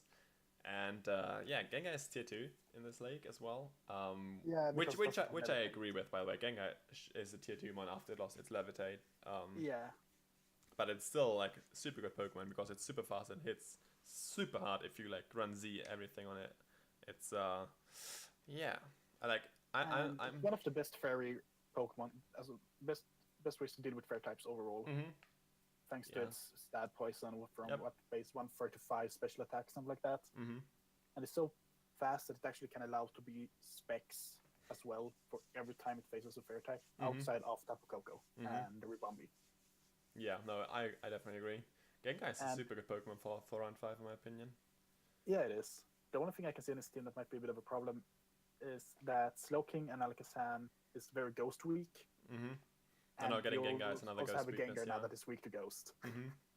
So Ferrothorn will have to take a lot of special defensive duty for ghost types. And dark as well. And maybe just gets a normal type set. But yeah, recapping this round, we had Crocodile, Umbreon, Cofagrigus, Lycanroc Dusk, followed by Feraligator, Hydra, Nidoking, Gyarados, Donphan, Salamence, Snorlax, and the Gengar. And I might be a bit biased, but I think that Heatran was the best pickup in this round. I think that Heatran and Gyarados was the best picks. Yeah, Gyarados as well. Gyarados is up there, definitely. Those were the two best picks. Then I liked the Donphan pick, even if it wasn't the best team for Donphan. I like the Cafagrigus pick because it works very well with my team. Crocodile, I love in this team as well. That team. Yeah, it was a good round of picks, honestly. Like it was a good round of picks, but it wasn't any pick that really stood out as the perfect pick.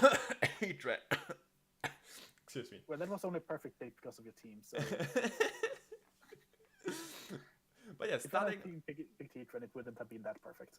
Starting off the 6th round is Paris Paragons picking up Hitmonlee, and boy, do I love Hitmonlee. Unburden. Yeah, that's basically off. Banded. Like Fake Out Unburden is just, it's so predictable, but you just can't do anything against it except if you have like a if you have a ghost type, and like Unburden Fake Off Hitmonlee is just like it's situational obviously, but dude, do I love it. And he is allowed to run normal gem. Yeah, gems are allowed. So Fake Out normal gem Unburden Hitmonlee with knockoff a jump kick. I mean, yeah, that's what I was going for, obviously. With them, when I said Fake Out Unburden, but yeah, that's just super good in my opinion. So. And I'm pretty sure it's Rapid Spinner as well. Yep. So he gains a Rapid Spinner and an offensive threat. So it's a defensive Pokemon that can be offensive. Not that he vice versa. Not that he really needed a Rapid Spinner on his team so far, because like but it takes away Rapid Spinner from the board. I mean, yeah, that's true. We have some teams that really needs Rapid Spinner. That's true. They're getting fewer and fewer. That's true. So it's a good pick for that sense. Yep. But it's a bit early in my opinion. No, definitely not. Round 6 Hitmonlee is not early. I disagree. I think he could have waited 1 or 2 turns, but it's pretty late in the draft. So he has 22 picks to wait for. Yep. So it's a good to draft it now. But if it was like you or Parksy, I would have waited another round. But yeah. Next up, oh dude, that's so good. I like the Reuniclus, but unfortunately didn't fit my team because Megaladias. But yeah, no, yeah. Anyways, the San Francisco Spoinkers are picking up the Reuniclus in round 6. That's so good. Like Reuniclus, so many people sleep on Reuniclus. You should. And you definitely should. But most teams that draft Reuniclus almost only runs the Regenerator Assault set. And that's all they think of. But it doesn't though. Like Life Orb Magic Guard with Calm Mind. Yep. That's disgusting to face. If you get up a Trick Room with this thing, disgusting.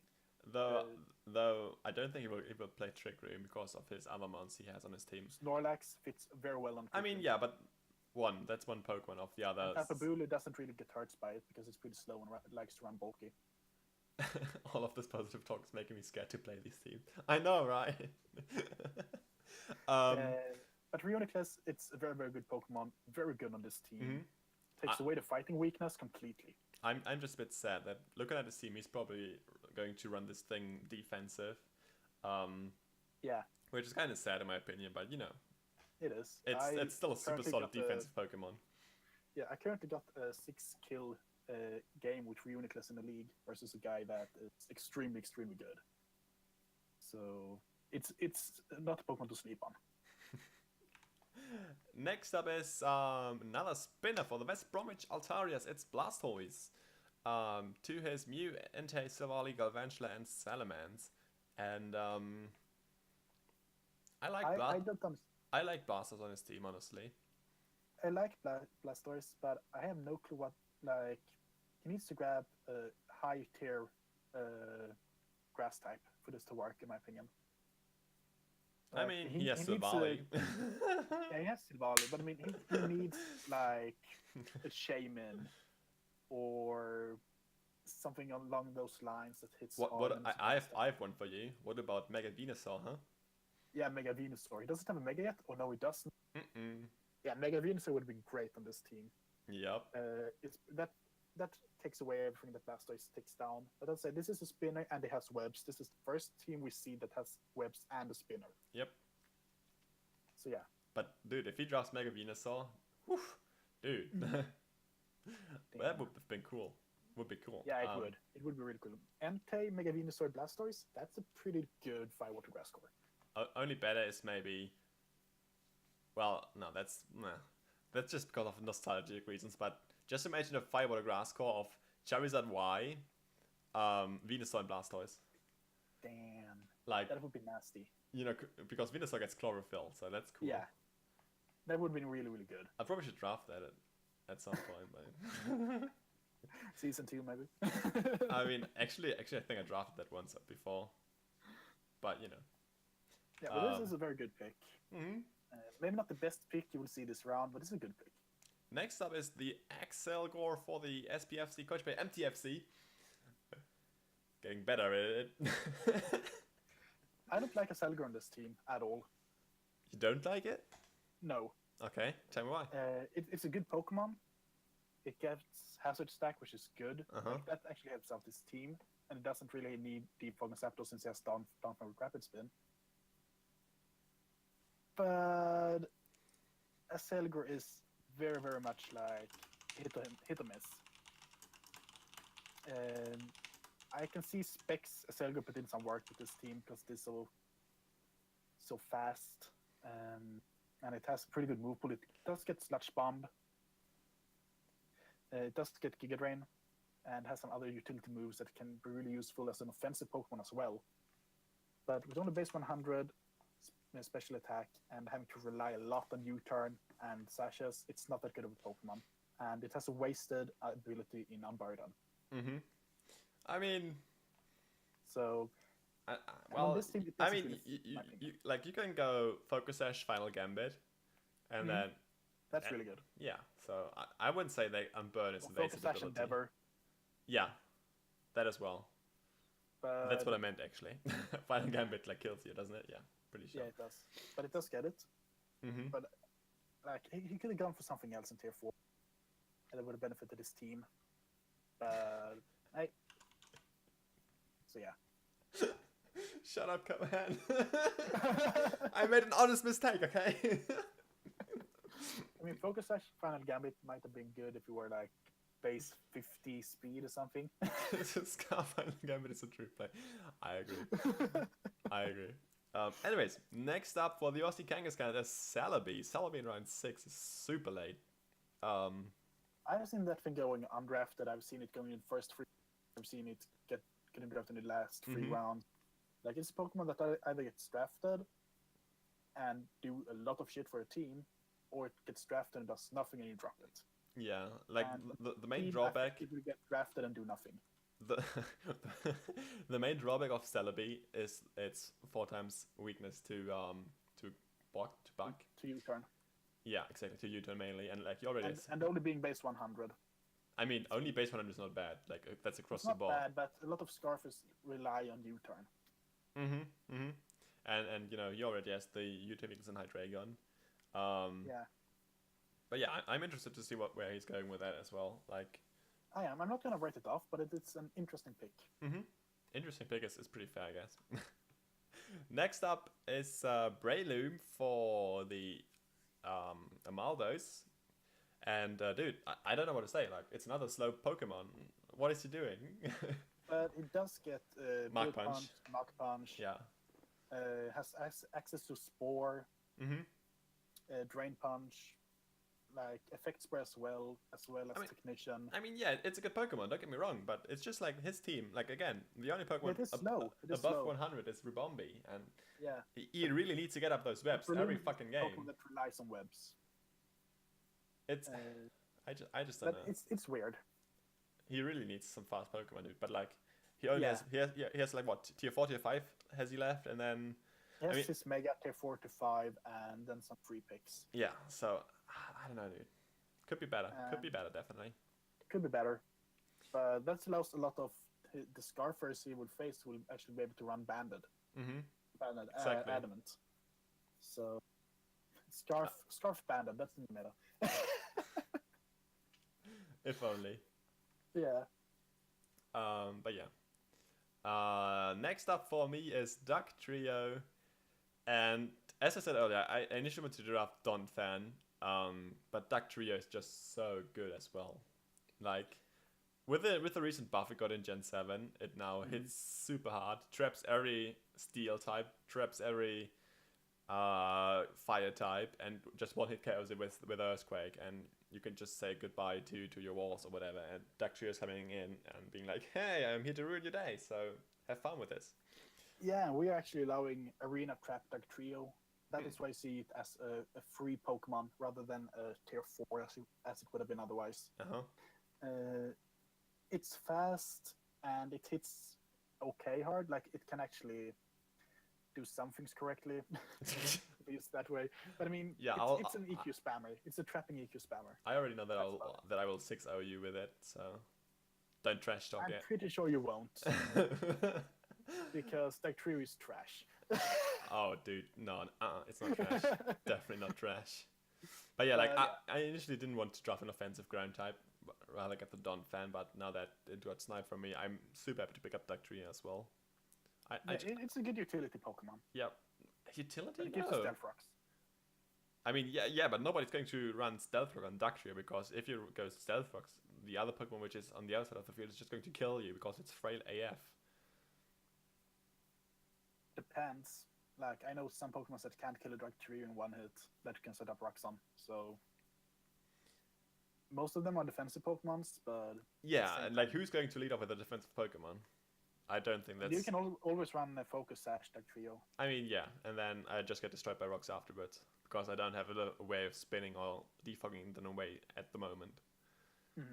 So you can already, I can already tell you that I most likely won't get a Duck Trio to get up rocks, because I have a Heat Trend for that. So... Oh yeah, I completely forgot Heat Trend got rocks. Wow. I don't know why, but yeah, Duck Trio... It's good, believe me. If it shows its feet, sometimes it could be good. I'll show that it is good, believe me. Next up is Alola for the Reno Raikus. And Alola, dude, I mean, it's a randomized team, I know, but it just doesn't fit on his team, like. No, like, the other monster could choose between was Hoopa and Swampert, and I think Hoopa would have been great on this team. Better than Alola at least. Yeah. But, like, I mean, Hooper would have given another ghost weakness, but then I guess Mega Audino, so what did I see, right? Yeah, I mean, I would have preferred if it took the Hoopa instead, but the Lomomola, it gives him a Wisher, which is another Wisher for his Mega Audino and the Lomomola. That helps his team getting some longevity, and this is kind of bulky team now thanks to that as well, because everything on his team can take more than one hit and then just get healed up with the Lomomola Wish. If I had 3 Psychics, might as well forfeit. Well, I mean, now you have 2 Water types and 2 Steel types. Isn't Hoopa Psychic Dark? No, Hoopa's Ghost Psychic, I think. Ghost Psychic, okay. Yeah, I've already used the normal Hoopa, so... And now you have 2 Water types, 2 Steel types, and 2 Psychic types, so... Yeah, it's an interesting draft, but I mean, it is random. No, it's not interesting, it's just a shit draft, that's what you're going to say. Anyways. I actually prefer it as interesting because you can do some things with it, but I'm going to keep those to myself. And yes, I know I am dumb, Cohen, so you don't have to type it out. Next up is Arcanine for the Toronto Weaviles. As predicted like 6 rounds ago when Entei was drafted. DJ Sam, I didn't have a choice. You did have a choice though. You could have just decided not to randomize your draft. Yeah, but Arcanine, I like Arcanine. Yeah, Arcanine better Entei. Very bulky fire type. Pairs very well with Stormy. It's just also like types super good with his team so far. Like getting those defensive ones which he somewhat needs. So yeah, Arcanine super good pick for him. And it still has priority and hits hard. So yeah, it's just a great fit for his team, and it's very fast as well at base 95 speed. So it's not that it's a slow Pokemon by any means. But compared to the rest of his team, it is slow. Yeah, first Pokemon which is under 100, but it still has 90, I think. Oh well. Yeah, something like that. It's not super slow, so. Next up for you is Araquanid. Why did you draft Araquanid? Well, I was thinking of ways to buff to buff Mega Kangash Khan, Mhm. and Like, I wanted a bug. I wanted a bug type, another bug type that was defensive, and I wanted a water type, and I wanted webs. uh-huh. So I think that this was the perfect fit for all of that. I Because mean, want probably the another only good Pokemon which defensive. probably the only Pokemon which like gets all those criterias right. Masquerain, Masquerain is a porter. And also I mean- he isn't bulky. Yeah, but I mean, the main reason for me drafting because I kind of get shit on by a hard-hitting fire type outside of Togekiss, Mm-hmm. and Arachnid with webs helps my team a lot because I don't have to rely on Starfers. Buzzwole speed isn't that terrible any longer, and Kangash can be very, very bulky and still outspeed a lot of things. Mm-hmm. So it just was a perfect fit, really. It's your fourth rock type weakness though, so have fun with that. Have Yeah, fun. but I'm gonna patch that up pretty soon, and it's not like rock. I'm Yeah, a bit weak to rocks, but I'm that person that never cares about stealth rocks, and there are ways to get rid of it. So But yeah, going next for the New England Pet Rats is Amoongus, and that's just so annoying, honestly, on his team. Like shit, dude. Like to his like nearly perfect Dragon Fairy Steel Core, he just gets like an Amoongus just to be extra annoying to you, like. and Facing, Umbreon, Amoongus, yeah, perfect synergy in my opinion. just like facing this is like, oh, dude, please, kind of just forfeit already. Like, I mean, I know my team is nearly as much cancer as this one, but you know, This is more cancel than your team. yeah, it was like that was at nearly as much. So you know, it's just, So dude, now it's way above your team in nothing. it's okay, Gummy, just pivot. Sure, try to pivot around the Megalopa in Latios. Yeah, No. this is an interesting team. It's a good it has team. a lot of things going for it, but it also lacks some ways to deal with some things. Mhm. I think that the Amoongus will have to run Spore at least 80% of the time, Mm-hmm. because otherwise you won't be able to force out things and get the Megalopa and Latios for free to do things. I mean, he can just full time pivoting. Yeah, well, I mean, not just well, maybe some people will do. Like I don't know, but yeah, like this is you have to find ways around this, obviously, and then yeah. it's going It's to be annoying. it's going to be fun. Actually, Mhm. it's not going to be fun, but you see where I'm going. Finishing up this round, it's Serena for the potent Zydogos. Zydox actually, but Zydogos is just so much cooler. Psydogos. Yeah, it's going to be Psydogos. Getting the Serena, starting to build his Fire Water Grass type core. Sorry. It only has the fire and grass, but he's working on it. Yeah, that's what I. Oh, That's what I said. He's work. That's what I said. Working on it. I thought you said you had all of it, but yeah. No. Serena, it's an interesting Pokemon because it's not that bulky that everyone says it is. But thanks to having Crop Kick, thanks to having Rapid Spin, being able to be scarfed and hit like a truck, Queen of Majesty is great for it. Like, it has some utility, but you can't say anything about it. You can't take away from it. And I think it fits this team very, very well because Mm-hmm. he doesn't have any way to get rid of Hazard. And Serena helps him a lot with that and makes sure that his Hazard is staying up. Mm-hmm. But yeah, his team, like his first 6 picks, dude, it's just It's good. that's an understatement. Like that's near perfect, honestly. Like Yeah, close to. man, oh well. Recapping this round, we had Hitmonlee, Reuniculus, Blastoise, Excelgor, Celebi, Breloom, Dactrio, Alomomola, Arcanine, Araquid, Amoongus, and Serena. Best pick, my opinion, Arcanine. probably the Reuniculus, even though it doesn't really fit his team. That's so good. I got to say the Arcanine. I mean, It's yeah, just- Arcanine is super good for run 6 as well. And, like, even Dactrio is up there, and Hitmonlee as well. But, I don't know. Like, the problem just is that, I don't know, all coaches in this league are super good at drafting, in my opinion. Except Kohax. except for Kohan, but he wasn't drafting. Well, he's randomizing. he wasn't drafting, so Ouch. not cool, Kohan. But yeah, I don't know. Good round. Starting off the 7th round is the Portland Side Dogos with a Rhydon, and I have to say this is the first Pokemon that doesn't fit in his team. I don't see the need of him having Rhydon when he has Crocodile already. That's the only thing that I see it's getting good usage at is that it takes away the stealth rock pressure from Infinite Crocodile. Yeah, that would be, but like looking at his team, I don't think that I'll see a week where he's going to bring Rhydon.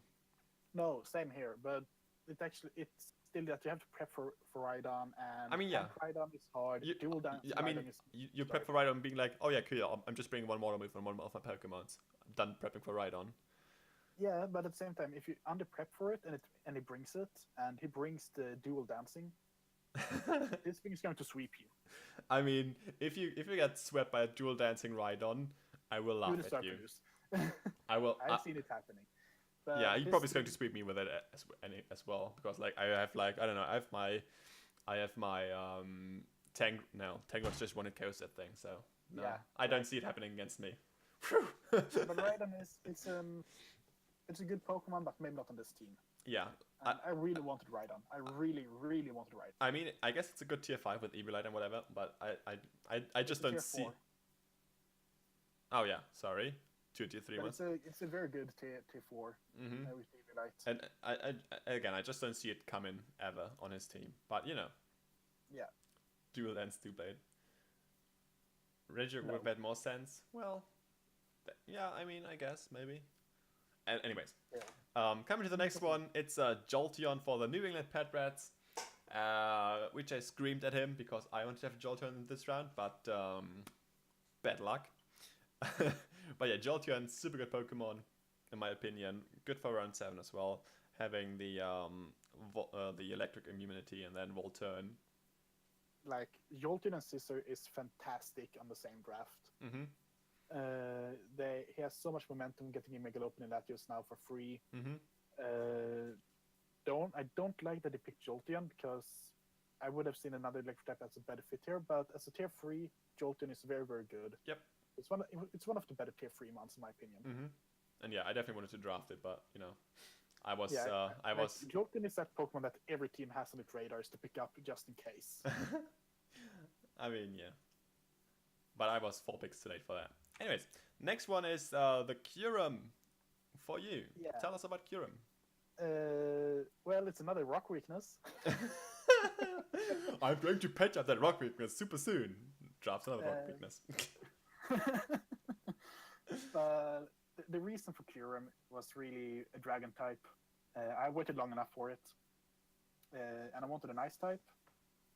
Mm-hmm. And this was like the thing I really wanted. It's a very bulky Pokemon. Like, nothing on my team is weak to anything really. Like, sure, I have a rock weakness, but my team isn't very defensively weak to him, so they can take a hit, no problem. But Kyurem Sub-Roost is disturbing to deal with. Has very good coverage moves. It's one of my CUs. I think it's my attacking C user, I'm pretty sure. Yeah, it is. It's my attacking C user. So it's a very, very scary Pokemon to deal with. Specs hits like a truck. Scarf is annoying to deal with. A bit slow, but at the same time, it doesn't really care because it's so bulky. Like, I think it has base 120 HP and base 90 defenses. But yeah, you really have to fix up that rock weakness of yours. Yeah. You have only 5 months left for that. So. But yeah, next up is the Toronto Rivals, and they're picking up Klefki. Thanks to Defog. Thanks to Screams. Dude, I don't know. Thanks to Spikes. I just don't know if Klefki is the right one for his team. Like, it gives him his Fairy and Steel Pokemon. He already has the Fairy type in Coco, but it gives him. I mean, I wouldn't say Coco is a Fairy type one because it doesn't get play rough, right? It does Um, not. But That's a good Klefki is like the thing with Levity is that he loves his bulky Pokemons. He loves bulky Steel. He loves bulky Fairy, and he's a great battler when it comes to being able to hazard stack the opponent. mhm. And if he hazard stacks you and he has Mega Pinsir, Coca Halucha, Lysan, Arcanine, and Starmie, you're in for a bad time. I mean, honestly, at the moment, I also don't really see Klefki come in for him. Like already, like he already has like Yeah. 4 Pokemon which he has to bring like every week, basically, being Pinsir, Coco, Halucha, and Starmie. If he wants to, that is. If he like wants his offensive core and then like the spinner and defensive typing that is Starmie. And I just don't like Klefki because of its typing. Like Mega Mawile is super good for that having that typeness, you know, that the Fairy Steel type. But I just don't think that Klefki doesn't fit Klefki good because it's comparable rather weak, you know. Yeah, it's very, very weak. Like, it can't really take more than 2 hits of anything that is non-resisted. Mm-hmm. So, But yeah, I don't really know, but I think it fits his playstyle more than it fits the team. I don't know how it's placed, also I cannot judge about that. So this team's Well, gonna get swept by Dual Dance Rider. I can see that I mean, actually. my team will get swept by that because I have nothing for it. But shh. But yeah, coming up next is Roserade for the Rini Raikus. Oh, dude, can you fucking not, mate? Like, why?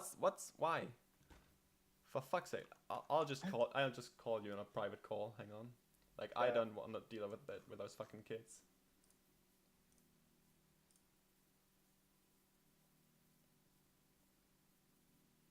So, Like, nobody likes you. Whoever did that, I don't know who it did, but nobody fucking likes you. I hope you know that. oh god, that hurt my ear as well. Yeah. Anyways, here's Roserade for the Arena Raikus. Not going to talk about it because it's randomized either way, so I don't care. It's a good Pokemon. I mean, I guess, yeah, but still, not going to talk As a about tier it. 3, it's a good Pokemon. Not going to talk about it. It's bad. Yeah. Anyways, coming up next, I had to draft Heliolisk. I was going for, as I said, the Judge in this round, but I just had to get the next best thing, which was Heliolisk.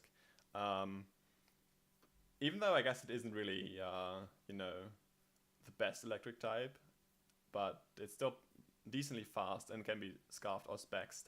And It's like, a ghost weakness for immunity. Which helps out Megalatias. Yeah, exactly. Like, it has no weather support on my team. I mean, I guess. You can set up weather on your own, really. Yeah, as I said, like the Z Sunny Dance on Heatran. But See Sunny Dance. You can also just set up Rain Dance on your own with Heliolisk. I mean, if yeah, you are in I versus could. the water type. I could, but yeah, it's just Yeah, you you know, have a lot of utility to swing. It's pretty fast and it hits really hard with the Specs or Life Orb. I gotta say that like this is probably like where my draft starts to fall apart. Like I really don't like Heliolisk honestly on my team. Like Jordan would have been just so much better, but Yeah, I'm just surprised that a certain electric type is still on the board at this point, and that Heliolisk got drafted before it. But I'm just gonna keep it for myself. I mean I think it was like a higher tier, so I couldn't go for it. Yeah. But yeah. But yeah, Dactrio is in tier 4 here. Yeah, that's why. Dactrio is tier 2. Yeah, I know. So yeah. Anyways, coming up next is Blissey for the Amagamaldos. You know, another like Pokemon with like 2 speed. With Yeah, like but 2 this speed. thing doesn't need the speed. I mean, no, it does, but like his team needs the speed. You know, Yeah, that's his the team thing. needs the speed really, really bad, but the Pokemon itself doesn't need it. No, no. That's And that's what Blissey that's what I meant as well. But it just Skarmory and Blissey, like more Yeah, cancer is like- not possible. The And, more I look at this team, Yeah. it actually kind of looks like an OU team Mm-hmm. or an OU team with some weird Ribombies. countermounts. Yeah, like it's a good OU team, but it has those weird Pixton, Breloom, Ribombi, and Nidoking Mm-hmm. that doesn't fit the rest of the team, or that doesn't help out the rest of the team in the way it should. Like Ribombi kind of fits the team thanks to the webs, but as a Pokemon, it's too frail. It doesn't really do anything.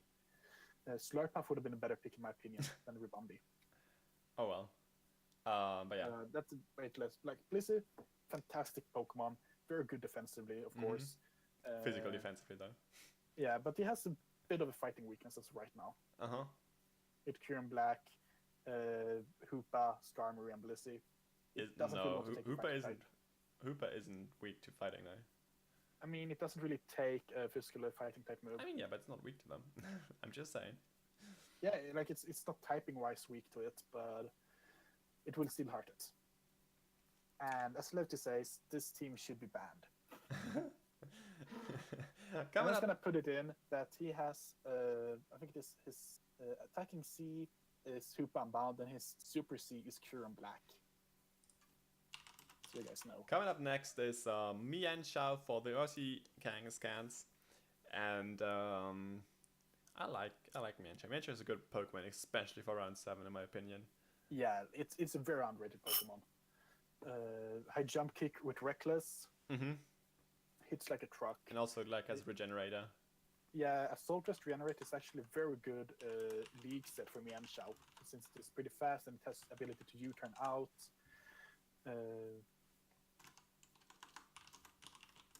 So yeah.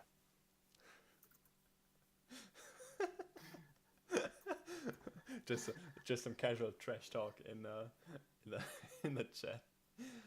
So I'm just gonna say that Mienshao is this interesting Pokemon that fits his team, in my opinion. Uh-huh. But at the same time, it doesn't fit the team.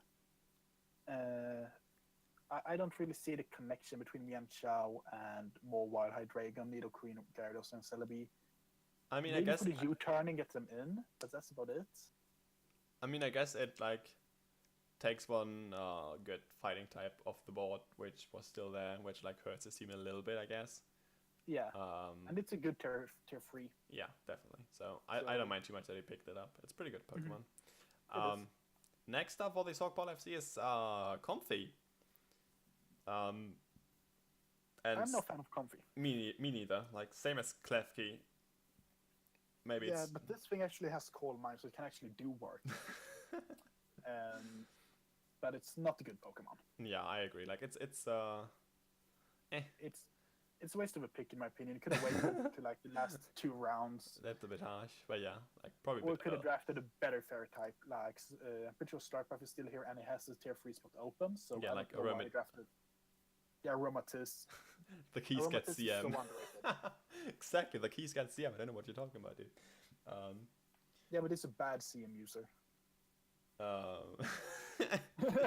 I mean that's arguably not true, but you know, it's whatever. I agree with you that Comfy probably is a bit early, and that there's still like fairies like Primarina and Slurpuff, and also Aromatisse is still there. So, and even if he wants to go, like he has enough points, he could go for Clefable if he wants to. Yeah, and Florges. Is that still there? If yet, then that's. I'm pretty sure Florges is still here. Yeah, I think so too. So why not pick up Florges if you have the points for Clefable? Like, why pick Comfy? But I mean, we will have to see and wait in the battles. Mm-hmm. So he might surprise us all there, hopefully, at least. But I don't see Comfy coming at all. Not with this Firewater Grass core. Yeah. Like, and then Donphan and Zapdos. Charge, Manaphy Superior, Donphan, Zapdos. They will come every single week, in my opinion. Probably not every week, but close. More or less. Oh. Look what's here. It's Florges, one of West Bromwich Altarias. So now it's no longer available. But yeah, Florges. It was there at least for him. That's true. Florges super good for his team, in my opinion. Like giving Salamence the wish passing, which it needs, same as like Mew if it goes offensive Mew. Yeah, and fits the team super good. Gets Defog as well, so he has both Defog and Rapid Spin. Uh-huh. He has 2 Defoggers and 1 Rapid Spinner. Like, it patches up for the stupid picks of Galvantula, in my opinion. And Silvally. But if it had, like, if this thing had Regenerator, it would have been so much better, seen so much more use. Dude, if it had Regenerator, it would have been straight up tier 1 pick, dude. Yeah, like, it's such a good Pokemon. Mens can wish for himself. Yeah, sure. Uh, I mean, I guess it has, but then you have like what left as offensive Pokemon's Mew and Entei. Yeah, not likely. nah. I mean, he still has his Mega. Florges is- He still has his Mega, so maybe Yeah, he gets. but I like Florges on this team. It fits the team well. Definitely, it allows definitely. Mew to be very offensive as well. Definitely. So now between Blastoise and Florges, Mew can be allowed to be offensive. Yeah, that's what I said. Next up is Alolan Muck for the San Francisco Spoinkers. Man. I mean, I guess it somewhat fits his team because like it doesn't need to worry about ground types because of the Bulu. Yeah, it patches up well with Tapu Bulu, Yep. But and it gives him that dark type for Reuniclus as well. mhm. Like Assault Vest type Alolan would be so disgusting on his team. Don't give him ideas. Shh. But I gotta say that I don't like Alolan on this team as much as I would like to. Because I don't think he has room to bring it. Yeah, that it's actually could be a simple as that. possibility. I mean, there will be games which he's going to bring it for. Yeah, but it will only see like 5 games. It won't be able to be there every single week. Dude, what the fuck? Oh, Mr. Gumby, take all my money.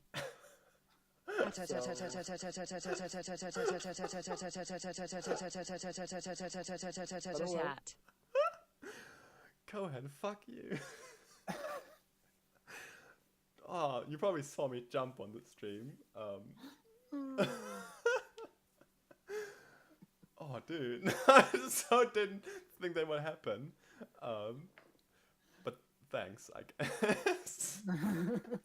Probably was just $1, whatever. But, you know, thanks. Still, thank you. But yeah, Alolan Muck is interesting on this team. It will be brought to some games, but not to that man as it should be. Jesus Christ. I think it's a bit of a wasted tier 3 pick for him. But it has a synergy with Tapu Bulu, which might be enough.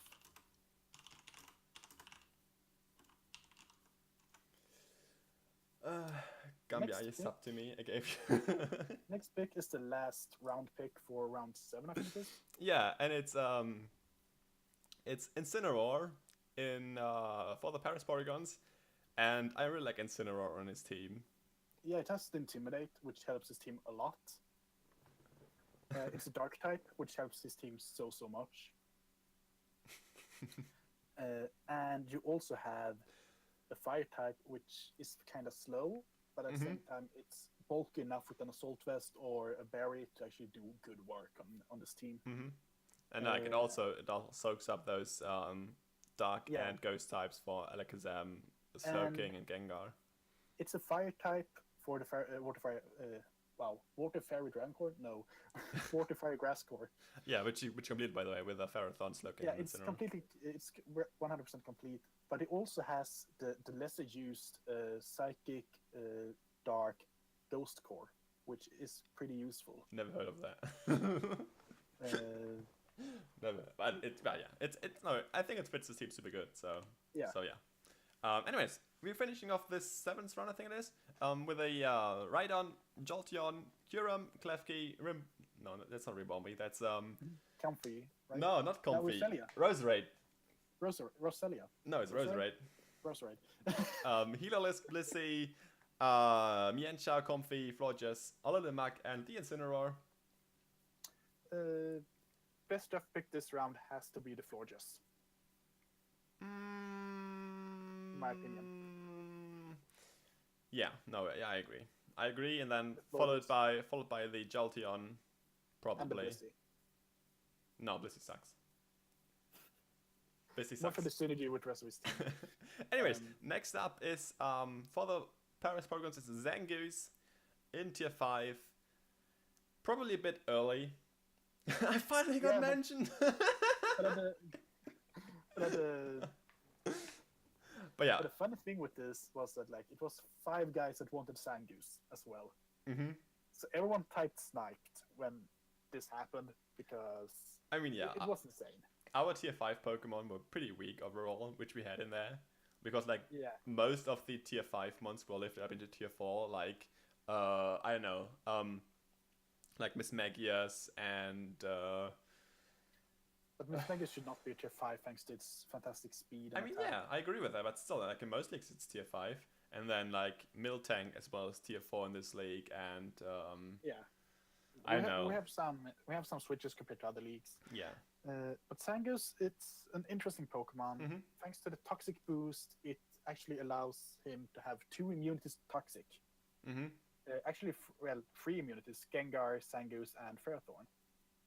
So his team isn't that weak to toxic, so you don't really win anything by toxicking this team. I'm pretty sure it gets guts. I'm not 100% sure. I'm not sure either. I think it only has quick feet, but you know, or like Yeah, not quick beats. the other thing, like it's whatever. But yeah, Yeah, but it has some abilities that's actually pretty useful. mm-hmm. And it hits like a truck thanks to toxic boost. But other than that, it's a weak normal type. Go ahead, fuck Oh, you. Mr. Gumby, you're so mighty be, fine. I wish I could make you mine. might be a A-A-A-R-R-A. Come on. You should turn it Subscribe off, to my really. YTKCS and I will do. But yeah, Nothing Samus is may be a interesting. cookie if you're a good boy, but I would prob like it not on this cause you're a team, bad but boy, since mine got yay. sniped on it, I am glad that it got on this team. Yeah, most of that was just lost because of the donation message. Yeah. But yeah, I agree. It's a good pick. Let's move on. Next up is Swallow, which is in tier 4 actually, not in tier 5 as Static just asked about. So yeah, Swallow is a tier 4 Pokemon. I think it's still super good. Like, it gives him good speed. Both Exploud and Swallow is tier 4. Yeah. Static. And yeah, Swallow good speed tier. Hits like a truck with a Boom Burst or Brave Bird if you want to go with the other one. Yeah, thanks to the boosted special attack in Generation 7, it actually hits like a truck. And it's one of those mons that either does nothing for a team or does everything for a team. Mm-hmm. I don't really like it on this team, mostly because the fighting, it is weak and it does have a bit of a fighting weakness. Still. I like how Cohen just now followed after netting $2 whole already. So yeah, it's an interesting pick. Mm-hmm. Yeah, I agree. I think But it's a fast Pokemon, and his team needs fast Pokemon because the speed tiers aren't that good. Yeah, I agreed. Only like decently fast Pokemon Sirac and Orlando, I guess. Yeah. But yeah, it's a good Pokemon. I definitely agree. Next up is Leafeon for the West Bromwich Altarias. With that, he's finishing up his Fire Water Grass core with Enter, a Leafeon, and Blastoise. And I would argue that that's a bit lackluster. Then again, like Enter and Blastoise are fine, but Leafeon is just, I just dislike when you have one of your core ones from tier 5, I mean, Leafeon takes hits, like physical hits, that is pretty good, it has like 130 def Yeah, or whatever. the only tier 5 that I would like to see in the Firewater Grass core would be Lapras. Because Lapras is bulk on both sides and can take hit. Leafeon is just lackluster overall. If it doesn't get the Sword Stance up, it's not that good, and if it is attacking with Sword Stance, it cannot take hits. Mm-hmm. So I mean, yeah. it's a weird fit on this team. But it is an evolution, and most evolutions are good. So And yeah, Aesthetic says another Wish Passer. yeah, it is. So that's 4 Wish Passes if he goes for the defensive elements. Have Which fun. I don't think he will do on this team.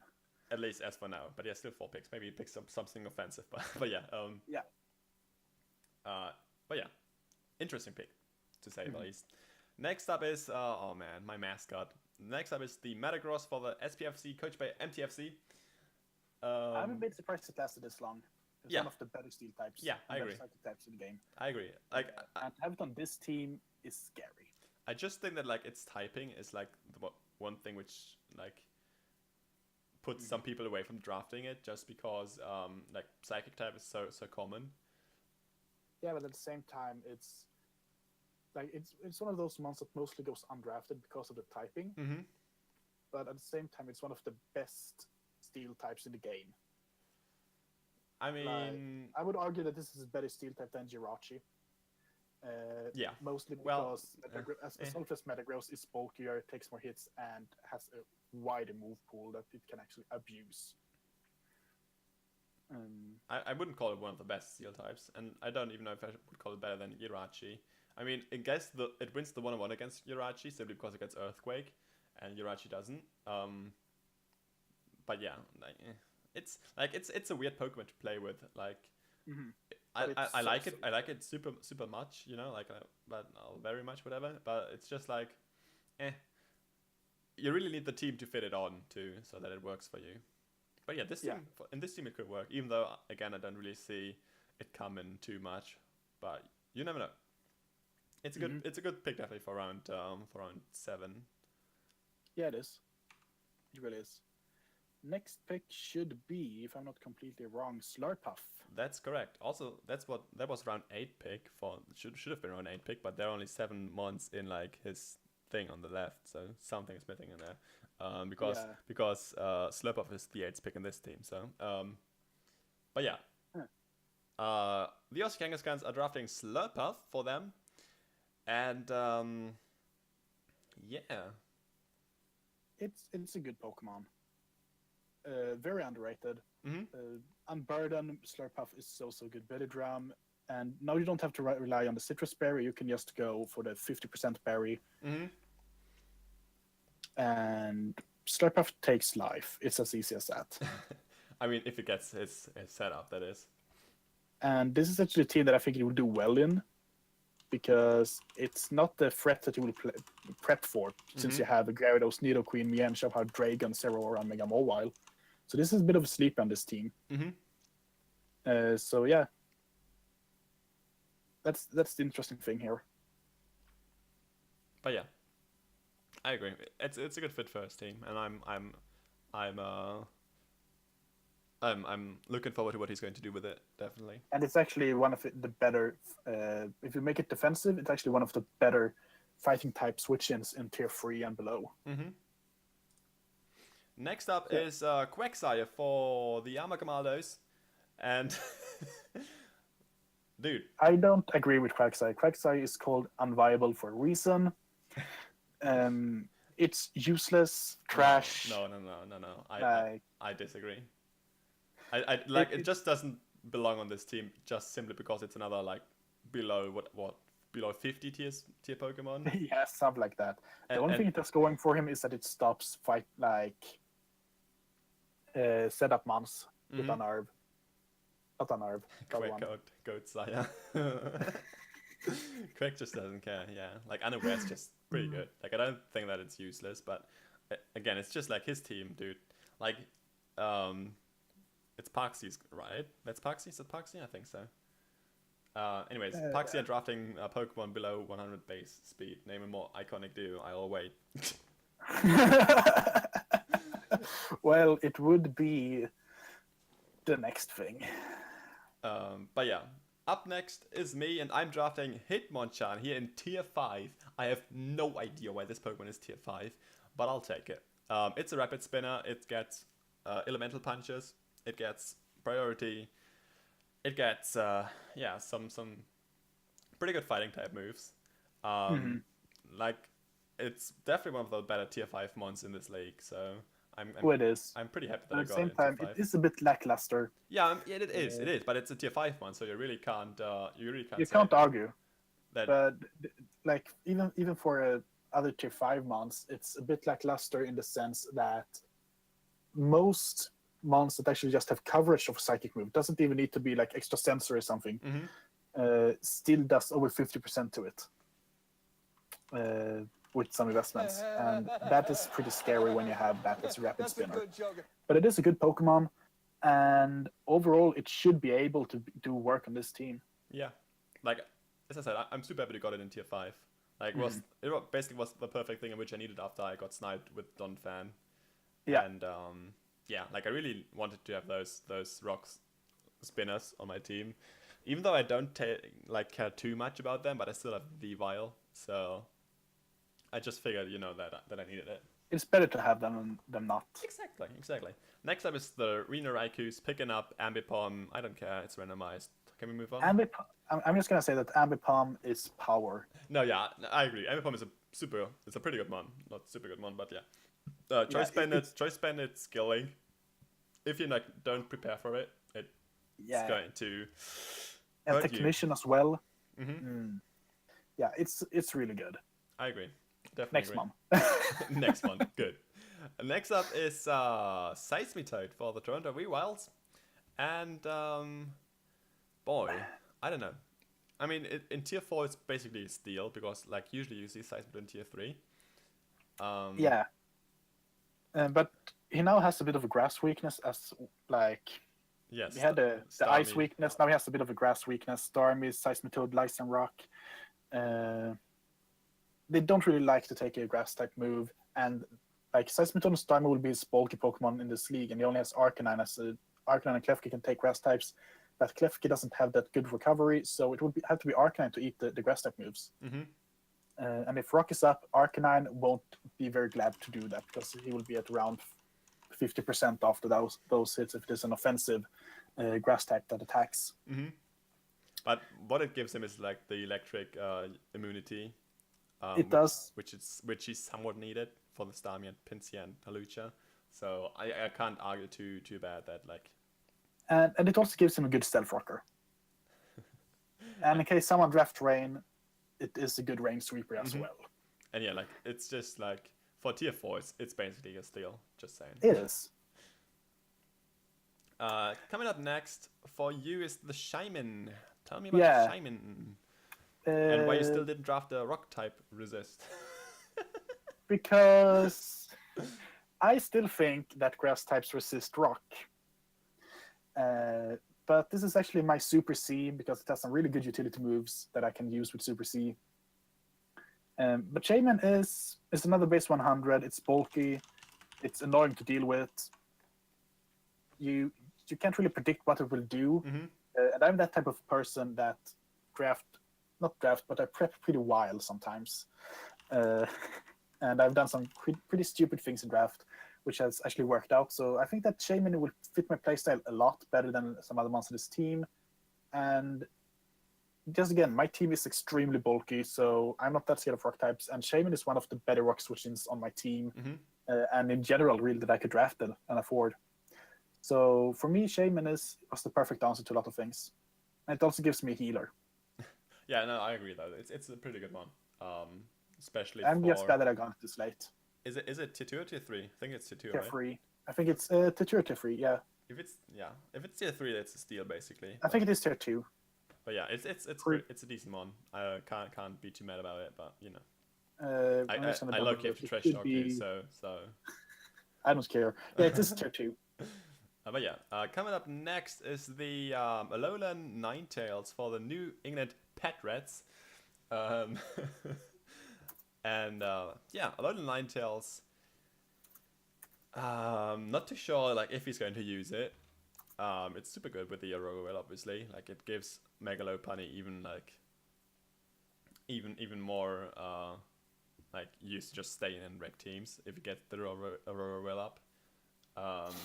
So yeah, can't be too mad about Alolan Ninetales, especially in round 8. That's a super good pick. Yeah, it's fantastic. And as you see here in the comments, in the chat, Aurora Veil together with Umbreon. Then you have Scissor, Tapu-Fini, Amoonguss. Oh, it's scary. Yeah, it's not scary. It's disgusting, dude. But the good thing here is now you can actually bring Brick Break for free versus his team. Megalopunny doesn't appreciate it. Umbreon doesn't, and just have a Tapu-Fini which soaks that up. But yeah, you can just bring Brick Break. Okay. I mean, sure, he has a Tapu-Fini that can eat it, but some other things on his team doesn't want to take it, and it also breaks the screen. And you can actually bring an Ice type at this point. Actually destroys his team if it has Moonblast, which a lot of Ninetales does. So I mean, he picked the perfect thing to counter his own team. That's not how it works, though. But yeah, next up is the Jellicent for the Purloin Zydox. Just rename yourself to Zydogos, dude. It's so much better. Finishing up is Firewater Grass Core with Jellicent, Serena, and Infernape. And not that it really needs those, but that's like defensively just such a good core as well, being with a Serena and Jellicent. And pairing it, dude, like this draft looks so good. I just don't know, man. Like the only exception is the Rhydon, but Even with Rhydon, I kind of like the team, but I feel like that's the odd one out here. Can we just like give him the title now and not bother with like the 11 weeks plus playoffs? We know how it's going to end either way, like don't we? I don't think so. We can break through this team. We just need the right firepower, and I mean- someone has all the firepower in Hoopa and Kieran Black. So Yeah, but I his don't team know is if we can ousted do by this. everything. But yeah, Like Jellicent is great. Water absorb with the it's a ghost type that takes less than 50% from a super effective move as well. So good. but yeah. Recap on this run: we had Zangoose, Swallow, Leafeon, Metagross, Slurpuff, Quagsire, Hitmonchan, Ambipom, Seismitoad, Shaman, Alola Ninetales, and the Jellicent. Now as the last pick. What do you think is the best? I would say Metagross, Ninetales, or Shaman as the best one, and Seismitoad, of course, since it's a tier 4. The worst pick, I have to say either Zangoose or Quagsire. I would probably agree on your best picks. Also putting Hitmonchan up there, like just seeing his price for what you get. But on the worst pick, I probably would say that it's Leafeon. Like, I guess it somewhat fits his team, you know, but I just like... It's not that good of a Pokemon. Yeah, that and, you know, that... He just doesn't need it, really. Like, he should have gotten a better grass type, in my opinion. But yeah. And I have actually to get a shout out for the Ambipom. It's a good Pokemon that fits its team really well, even if it's a randomized team. You just said that because he was arguing in the chat. I didn't actually see this. Did it say something? Oh, Yeah. He was like, Ambipom, wow, no Ambipom, disrespect. I did not see that. I didn't cast a glance at it. No, but yeah. Ambipom it's a good Pokemon to have on any team. And to actually pick it up this time and in the randomized draft, it's really good. Starting, oh dude, this is so big. Why is Electrode so big? Anyways, the next pick, the Zydox, starting off the 9th round with the Electrode, and yeah, Electrode, fast electric type Pokemon, gets self-destruct, so it's good. Volt Switch, yeah, it's very defensively, it's very good, especially defensive, if I remember correctly. I don't know, but yeah, it's pretty fast. Like, I think it fits his team pretty good. Like that's Electrode, like one thing which he still needed on his team to get done, and like it's tier 5, so I can't be too mad about it. Yeah, and it has soundproof, static, and aftermath. So you'll take the damage if it has aftermath. So it's actually very good. Yep. Like if you get down a sweepy to the last 10%, something like that, aftermath is great to send this thing in on. I don't think he will bring it too often because it does have other things that is better in my opinion. But it's still there. Might do something. Yeah. Next up is the New England Pet Rats. Why didn't I know this? He's stuffing Alolan Sandslash to pair with his Alolan Ninetales. Of course. Yeah, like he doesn't lose anything by doing that. No, he doesn't, and it gives him another Steel type, which always. And it gives him a spinner. Earthquake as which well. gets Stealth Rocks, Earthquake. And then obviously like ×2 speed in hail, so. Yeah. It's a good pickup for him, definitely. It gives him another fighting weakness. That's true.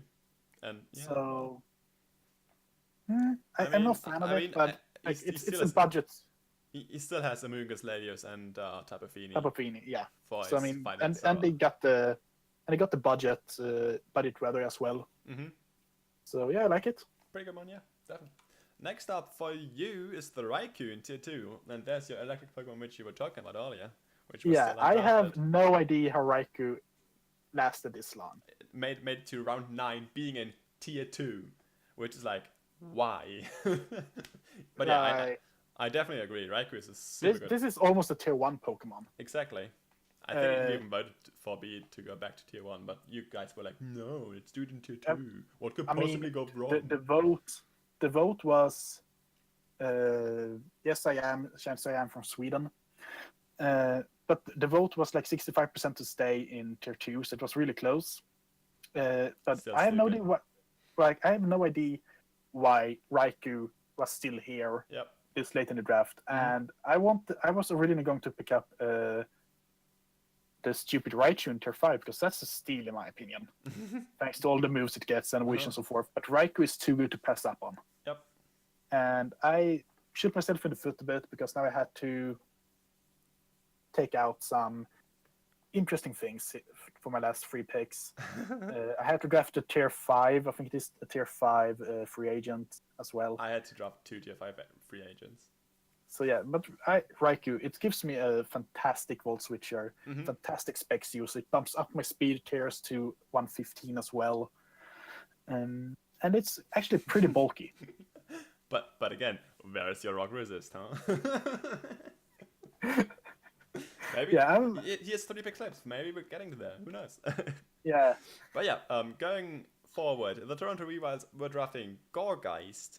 I love Gorgeist. I do Gorgeist too. is so fucking good. Like if you know how to use Gorgeist, this thing will not die. And if you want an interesting fact, I'm pretty sure that if you are fully physically defensive, max HP, 252 defense with bold nature, something like that, you take less than 40% from an Ice Punch from a Mega Swampert. I mean, That's how bulky Gorgeist. I wouldn't really let a Mega Swampert stay in on a Gorgeist, but No, but if you want, you can switch in Gorgeist onto the that's Swampert. true. Yeah. I see where you're coming from, but Like and Swampert can't touch you, so it's so good. It's really underrated. The only problem is that it doesn't get that good of a move pool really. But I love to run Worry Seed on Gorgeist. I've actually stopped the Majora's sweeping me thanks to Gorgeist with Worry Seed. So it's not a bad move to have, getting rid of abilities. And it's actually one of the ways to stop Mega Kangaskhan as well.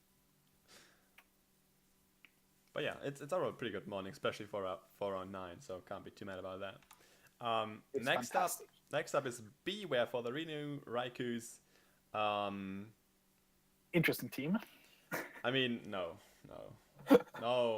Let's just jump over this pick. It's a nice shiny, but let's jump over the pick. Thanks for the follow, Mac Baron. That's a good joke. But yeah, randomized. I don't give a shit. It's a nice shiny. Rude. Yeah, you bet your ass it's rude. That's what you get for fucking randomizing a draft. Anyways, my next pick in tier 5. Actually, no, never mind. In tier 4 is the Miss Magias. Like, even though it got bumped up from tier 5 to tier 4, it's a super good one. And like, I somewhat needed it still, because it gives me another grunt immunity, because that's levitate obviously. And other than that, it's also super fast and great Z mover in my opinion. That's why I'm going to make it my normal Z type mover. Yeah, it has a fantastic move pool. Yep. And it is one of those mons that can abuse the ghost spam really, really hard and not getting punished by it, really. Yep. Like, if you don't have a Sucker Punch user, you will not appreciate a Specs Shadow Ball from this thing. Well, I know what Gummy Sphere is. Well, what is it? Guess it. I'm just going to say it right now, it's Cleffa. No, it's not, actually. It's not, actually. But yeah, Miss Magus, I think for like round 9 or whatever we're in, it's a super good pickup, and like just overall it's a good pickup. Really it's a good value pick. Really like, can't be this too. Is Pokemon that some mons, like some drafts, like wow, this is a Pokemon that in some leagues are a tier 3 Pokemon. So even if some leagues have it in tier 5, it's still a very good Pokemon. Yeah, I definitely agree. Like, Miss Magus in tier 5 is an absolute steal of a Pokemon. And yeah, I mean tier 4, it's still a very, very good value pick. Yep. I agree. So, moving next, the Amalk Amaldos are drafting regular Rotom as their tier 4 Pokemon. And I don't even have to tell it anymore. Like Puxy and drafting a Pokemon which is less than 100 speed. So, fact by now. I don't know why you draft Rotom, really. I mean, it gives you a Levitator. It gives you a Volt Switcher. No, I definitely can see why you drafts it. And the thing is, it's a ghost type Pokemon, and it's going to spin block your ass if you're trying to get away with the web storm. I mean, you don't care about defogs if you want to keep your webs up. You really don't care. No, but I mean, that. It doesn't have any other form of removal, and Rock's actually hurt his team somewhat, especially Current Black. That's true, but I mean, he still has 3 tick picks left. Maybe he goes for like a spinner. Yeah, if you don't, Grimlock will be very, very hindered by the rocks. But yeah, like the thing probably is why you drafted Rotom is because it's because of the ghost type to spin block the Ribombi webs. So that's the only thing I see it on his team. But like on the same side, it's like by now he really has to bring webs every game, and it's just so predictable. Like he will have Hooper Unbound, Curum Black, and then Ribombi and Rotom. He has to bring it, and then what else is he going to bring? Skarmory Blissey maybe, and that's basically the 6 Pokemon he's going to bring every week or whatever. You know, it's I don't know. It's it's weird. I don't really like his draft. Coming up next though for the Aussie Kangaskhan's is the Frostless in tier 4 as well. Frostless also a Pokemon which sometimes is in tier 5 in some leagues. So yeah, and but it's definitely a good one. Has solid speed stat. As also the spin block if he wants to go for that in his ghost type moves. Well, like ghost typing. Yeah, and it has some interesting moves as well. The move pool is pretty interesting for Frostlass. And like Draining Kiss from this thing, Dream Eater as well. And you do actually get the Aurora Veil as well. So you can actually put up the Aurora Veil versus the Hail team. It gives priority in Ice Shard. Yeah. So it has some interesting things. Spikes as well, which is not sweet to sleep on. Switcheroo, Sucker Punch, Taunt, Trick, Will-O-Wisp. Like, it has some utility moves. Yep. No, So it's not that. It's a good pick, definitely. I agree. So, yeah. Next up for the SPFC is Noivern. I mean... It's an Ice type weakness. Yeah, it's another Ice type weakness on his team, and I honestly don't even know if he really needs Noivern. I mean, he has Charizard X. I mean, I guess it's a flying type, and Hurricanes do exist. And maybe he still goes for Rain. Like, you know, if he goes for Rain, Hurricanes are 100% accuracy. And I don't know, like, maybe he still goes for that. And then it would be rather good, I guess. But at the moment, I don't really see why you would pick it, honestly. Like, it's super in fast. tier 3, you could have gotten something better, in my opinion, if you wanted a flying type. That's tier 4, like, though. Braviary is never still mind. there. Sorry, yeah. Like, you have Braviary there. You got, I'm just going to go through the tiers as well here. There was some other one that I thought of. Mantine is there if you need a water type to patch up and you need another defogger. You got Pelipper as well, also water type that it doesn't really need, but water actually kind of helps his team with Manaphy because it's Manaphy. So yeah, I mean, I guess it wasn't that many other flankers. I thought there was some other hairs as well. I think we moved them to tier 2 and tier 4. So yeah, I think that's why I went with the Noivern. He didn't need anything else in tier 3. Tyrantrum would have been a better dragon type then to pick up. I mean, he doesn't need to drink the Charizard X. Anyways, next up for the West Bromwich Altarias is what you gonna call it? Galate in tier 4, giving him Psychic and Fighting type. Not too sure if he really needed that, honestly. I mean, I guess the typing is not existent on his team yet, but it's an interesting Pokemon because Gallade can do a lot of things and it can do nothing. It's the reason it is tier 4 is because they can't do too much to other teams. Its move pool is too small. It has to rely a lot on setup, and that limits its move sets even more. Like, this thing really has the move pool it has to really use well. But the problem is that with only 4 moves to choose for every game, you are going to get the wrong moves one time or another whenever you draft it and whenever you pick it. And I don't like it on this team, mainly because he has Mew as a Psychic already, and Knockoff is very, very good versus his team. So yeah, I mean, I don't know. I don't think it fits his team too well, but I mean, it gives him the Psychic and Fighting type, but I'm pretty sure there would have been better options for that. But you know, we'll see about it. Next up is Electivire for the San Francisco Boinkers. What do I think about that? I don't think it's necessary on his team, honestly. I don't know if you really like needs Motor that. Drive, it could be nice, but it has Rotom Wash. but Road Rush doesn't want to take electric types. Like, it gives him the electric immunity. Yeah, I mean, And it does have a pretty good physically offensive move pool. I mean, it's not like he has Landeros, you know, so. Yeah, like, it's a weird pick, but I think I would have been better off. It's definitely a good pick for tier 5. I It would is, say. but I think Electabuzz would have been better than Electabuzz. Yeah, I could see that. Because Electabuzz is faster. Like, And also gets Violet, Yeah. whatever. But yeah. so. But Electabuzz is nice. Yeah. No real need for it, though. But yeah, Yeah, it's that's there, what I it's like, guess. Next up, oh dude, next up in round 9, as the last round 9 pick, is Circuitry for the Paris Porygons. That's a powerful last pick for the round. And like even also being like in round 9, that's whew. Yeah, and now we have to make Alakazam and Circuitry, two of the hardest hitting special attackers in the game. Like, I feel sorry for anyone who faces him. Yeah, the only thing which Really. is kind of sad about Circuitry is that it's so slow. Yeah, but if he makes it to Super C, Yeah, C Hypnosis, yeah, or Z Rain Dance, like and Yeah. then hitting just thunders out with thunder. So. and it does get Tailor Glows. It doesn't even need to improve in its special attack stats. Exactly. And of course, the Beast Boost ability, it's a Ultra Beast. Like, the only thing I don't like about Circuitry is its speed tier, of course, and Yeah, that I it is mean, so frail. But if you look at it, it actually looks very frail, unlike some other Ultra Beasts that looks bulky but aren't. But yeah, it's not like it could be good in everything. Like it can't be mega Rayquaza, so. Yeah. But yeah, next. Oh, never mind. First of all, we have the recap. In this round, Electrode, Alon Sanchez, Raikou, Gorgeist, Beaver, Mismagius, Rotom, Frostlass, Neuven, Gallade, Electivire, and the Circuitry have been drafted. I gotta give it to you that you dropped the best Pokemon this round, I think, in the Raikou.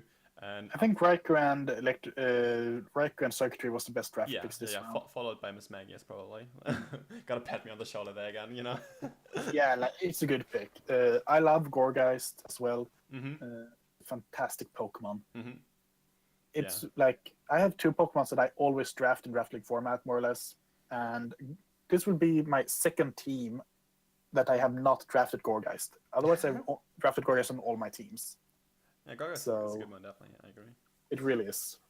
Coming up next, for the 10th round, we have Porygon 2 for the Paris Porygons. And Porygon 2 is just so annoying. Yeah. It's just so annoying. Like, it fits so well on his team as well. And the bad thing about this is that you don't know if it would be offensive or defensive Porygon 2. Yep. Because if you look at his team, he has so much defense that he doesn't even need to run it defensively. So you might see a non-Evilite Porygon 2 on this team. Doubtful, but possible. Like, doubtful, but it's possible. And you also have the possibility with an Agility Porygon 2 with max special attack, Bulk Beam coverage, Tri Attack, with Trace, Download, Analytic. Like, I have managed to make Porygon 2 kill leader in the league before. And as I see someone in the chat saying, this is a Trick Room setter, and his team does actually allow a Trick Room to be very, very powerful. I mean, it's a possibility, but definitely doesn't have, like, you can't bring Alakazam, Garchomp, and Gengar for Trick Room to work, but, yeah. But it doesn't really, if he brings Trick Room, he doesn't need them, really. Yeah, that's what I mean. Like, if he's going for a Trick Room team, he doesn't need those 3. And yeah, but then you also have the pick with Porygon 2 that it can set up Trick Room for itself. And it can abuse Trick Rooms so hard. No, yeah. And for the Bulk Beam coverage, you don't even need to have Thunderbolt. You can have Charge Speed boost your It's special attack. definitely a super solid pickup for round 10. Can't say anything against that. They should have gone in the first 5 rounds, in my opinion. Anyways, followed by that is Flareon for the San Francisco Spoinkers. I mean, I don't know about that. Like, it's a fire type Pokemon which he needed still on his team. Finishing But it's his... a bad fire type. Like, this is just like the Leafeon pick. Exactly. Like, it's a tier 5, I'm pretty sure, and it's Yeah. You know, you still have your Mega there, which could have been a fire type. You still have, I don't know how many points you have left actually, probably just for tier 5, but you know, it's, I don't know. Like, I guess it gets Flame Wheel or whatever, and if you don't expect it, it's going to be like... Yeah, if you don't prep for Flareon, it might be able to put in some work. But it's not that bulky, and fire type is one of the least defensive typing there is, Yeah. unless you have an Arcanine or Volcanion. Volcano is trash though. Yeah, it is. But yeah. But Followed by that is Mandibus by the West Bromwich Altarias, and Mandibus is also such a good discount pick for like around 10, I have to say. it really is. Mandibus is so good if you think about it. Like, it's bulky, it's hit hard, has foul play, knockoff, U-turn, defog, roost. So yeah, it's the perfect dark flying type. Perfect. It's pivot to also, I have. think, the only dark flying type for that reason, but It's a second, the Hunchcrow oh, fair and enough. Murkrow Yeah, well, okay, and Wallaby. but yeah, pre-evolutions don't count. So. and I'm pretty sure that we have, you can't draft it, so it doesn't really matter. Mr. Bacon himself. Yveltal. Yeah.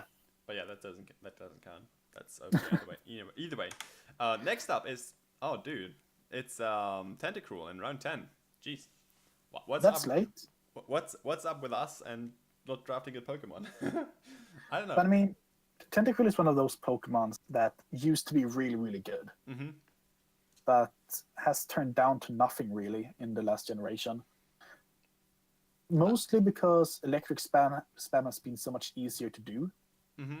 But I definitely don't agree with nothing. And like he has Yeah, answers. I mean, He has answers to compared electric to types. earlier. Like, this was a round 4 pick earlier, and now it goes undrafted in most leagues. That is a pretty big step down, but it gets rapid spin, gets toxic spikes, Yeah. can be scarfed, can be very offensive. Like, I think it's base 100 speed, so it's really, really good. But it doesn't get good recovery, so you very much rely on Black Sludge and Giga Drain. But yeah, like I think for round 10 it's a bit late, but still like and like he has answers to electric types, but still has its ground weakness. And I'm just happy that I have Duck Trio with my Earthquake Trappin, so you know. Yeah. I don't worry too much about it. Next up for the Aussie Kangaskhan is Pyroar with its female and male form. Whatever, you put both of them on there, but yeah, no, it's Pyroar. Pyroar gives him his fire type Pokemon, which he didn't have yet, and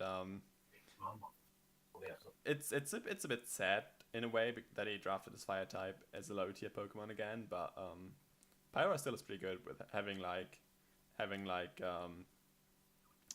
good speed tier and good special attacking as well. Gets Hyper Voice, so Yeah, specs hits hard. And it's sad that it hasn't seen so much usage, but it is an early game. Like, it was meant to be like a Bibarel. Early game Pokemon that would go out to nothingness really in the game.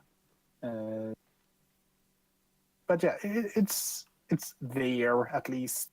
And it gives him a fire type, gives him a normal type. Yeah, that's basically what he has going. And Hyper Voice spam, of course. Next up is Rapidash for the Amalgamagos, and I just have to say that shiny Rapidash looks so freaking cool. It really does. But I got to say that everyone really says, like, but everyone drafts fire types really, really late in this draft. And but I actually, don't really know why. But actually, what I have to compliment Parksy on, he finally drafted another Pokemon which is above 100 here, or above 100 speed here, so... Yeah, but it's a Yeah, the second now. Like, it's too late, and it's very, very bad. Yeah, I mean... Like, yeah. base 100 attack isn't that bad, but it's only base 105 speed. It doesn't have the best abilities. Runaway, Flash Fire, Flame Body. I mean, Flash Fire is pretty good. Yeah, but it's not like his team needs it. And his team is... It's just like... I mean, if it makes it a C user, it might be good, but we know he won't do it, so... I mean, Rapidash doesn't need it, but like Skarmory does need it, so... And like Braille yeah, like needs it and would be Ribombee for needs it, Skarmory, and but you have a Black Quagsire. needs it. But you have a Quagsire. But you just said Quicksire is shit. It is shit, but it is a fire type move. I mean, I guess. But yeah. Coming up next for me is the Leavanny. And honestly, I don't really know why I drafted this Pokemon. I mean, No one else does as well. I mean, Leavanny is not a bad Pokemon for tier 5, in my opinion. Like, it's decently fast. And it's like 95, I think. And like Something like that. it gets Sticky Webs, it gets Sword Stance, it gets Leaf Blade. So it's really not that bad of a Pokemon, and especially for tier 5, it's one of the better ones in here. And you know, it just gives me the ability to go Sticky Webs as well if I really want to. I don't see me really going for it. But yeah, no, like it's a goodish Pokemon for tier 5, and like it's something For which tier 5, it's a fantastic Pokemon in my opinion. and it's still something It's which I Pokemon that should needed be in tier 4. Bug type, so Yeah, and this is Pokemon that should be tier 4 in my opinion. But because this thing hits kind of hard with the Life Orb, and it does have a Sword Stance as well. Yep. So it's a very good Pokemon, very underrated. Next up for the Arena Raikus is the Simicy, another Fire-type Pokemon in this round. And we can just jump over that because it's a randomizer. And I mean, yeah, it's what. Just look at it. It's trying to play the piano, but it has this dead-looking face on it. So yeah. What really does Simicy do? Like, I don't even know if it's fast or not. Or it's just, you know. It's just trying to play the jazz piano, looking cool, but it's way too late. It's I don't know.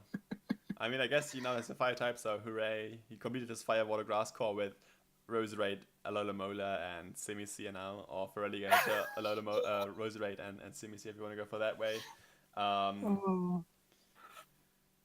But yeah, you know, he randomized it, so whatever. Next up for the Toronto Weavils is the tier 4 Pokemon Miltank, which is so good. And it fits his team so well as well. I mean, Thick Fat. Yeah, and like Miltank just being Miltank. Like it has Scrappy, Sap Zipper, and Thick Fat, which all help his team so much. Also gives another Stealth Rocker as well. So really good Pokemon, even if it's in tier 4. Like normally you see it in tier 5, I would say. It is another fast Pokemon. It's space 100. Yep, definitely. Even though he's most likely not going to run max speed on it if he's going for the defensive route, which he probably is. Yeah, but it will still outspeed a lot of things, and you can run Scarfed Body Slam to get the paralyzes on things. Scarfed Body Slam? Yeah, no, please don't. I mean, or you can be that guy and run Banded Rollout. Next up is the Gligar for you, and you finally... Well, no, actually it's not. No, it's not. It's not the rock resist, actually. It still takes 12% from rocks, so... 2 months left, only 2 months left, dude. Gligar is... Gligar is bulky, and it has Defog. Not after knockoff. It has U-turn knockoff, like... I mean, it's not bulky after knockoff anymore. Like if it gets no, it's not. But it gives me another defogger, and it's not like my team really relies on webs. So I had pretty good speed tiers, in my opinion. And yeah, and this is annoying Pokemon to deal with. Gliscor is way better, but Gligar is really good, and it gives me a ground type which I lacked. It gives me a good immunity it gives me 2 good immunities as well. But yeah. So yeah. Going to the New England pet rats with Licky Licky. And I don't know, dude. Licky Licky. I honestly don't know what this thing does. Like, it's fat and it has a Wi-Fi signal and has it a Wi-Fi signals signal on out. its belly, exactly. And I don't know. Like, it's normal type. Hooray. Normal type. It has the Wi-Fi signal to give out that free wish healthcare. Body Slam, Power Whip. Yeah, I think pretty sure it gets Surf and some other utility moves. Don't jump.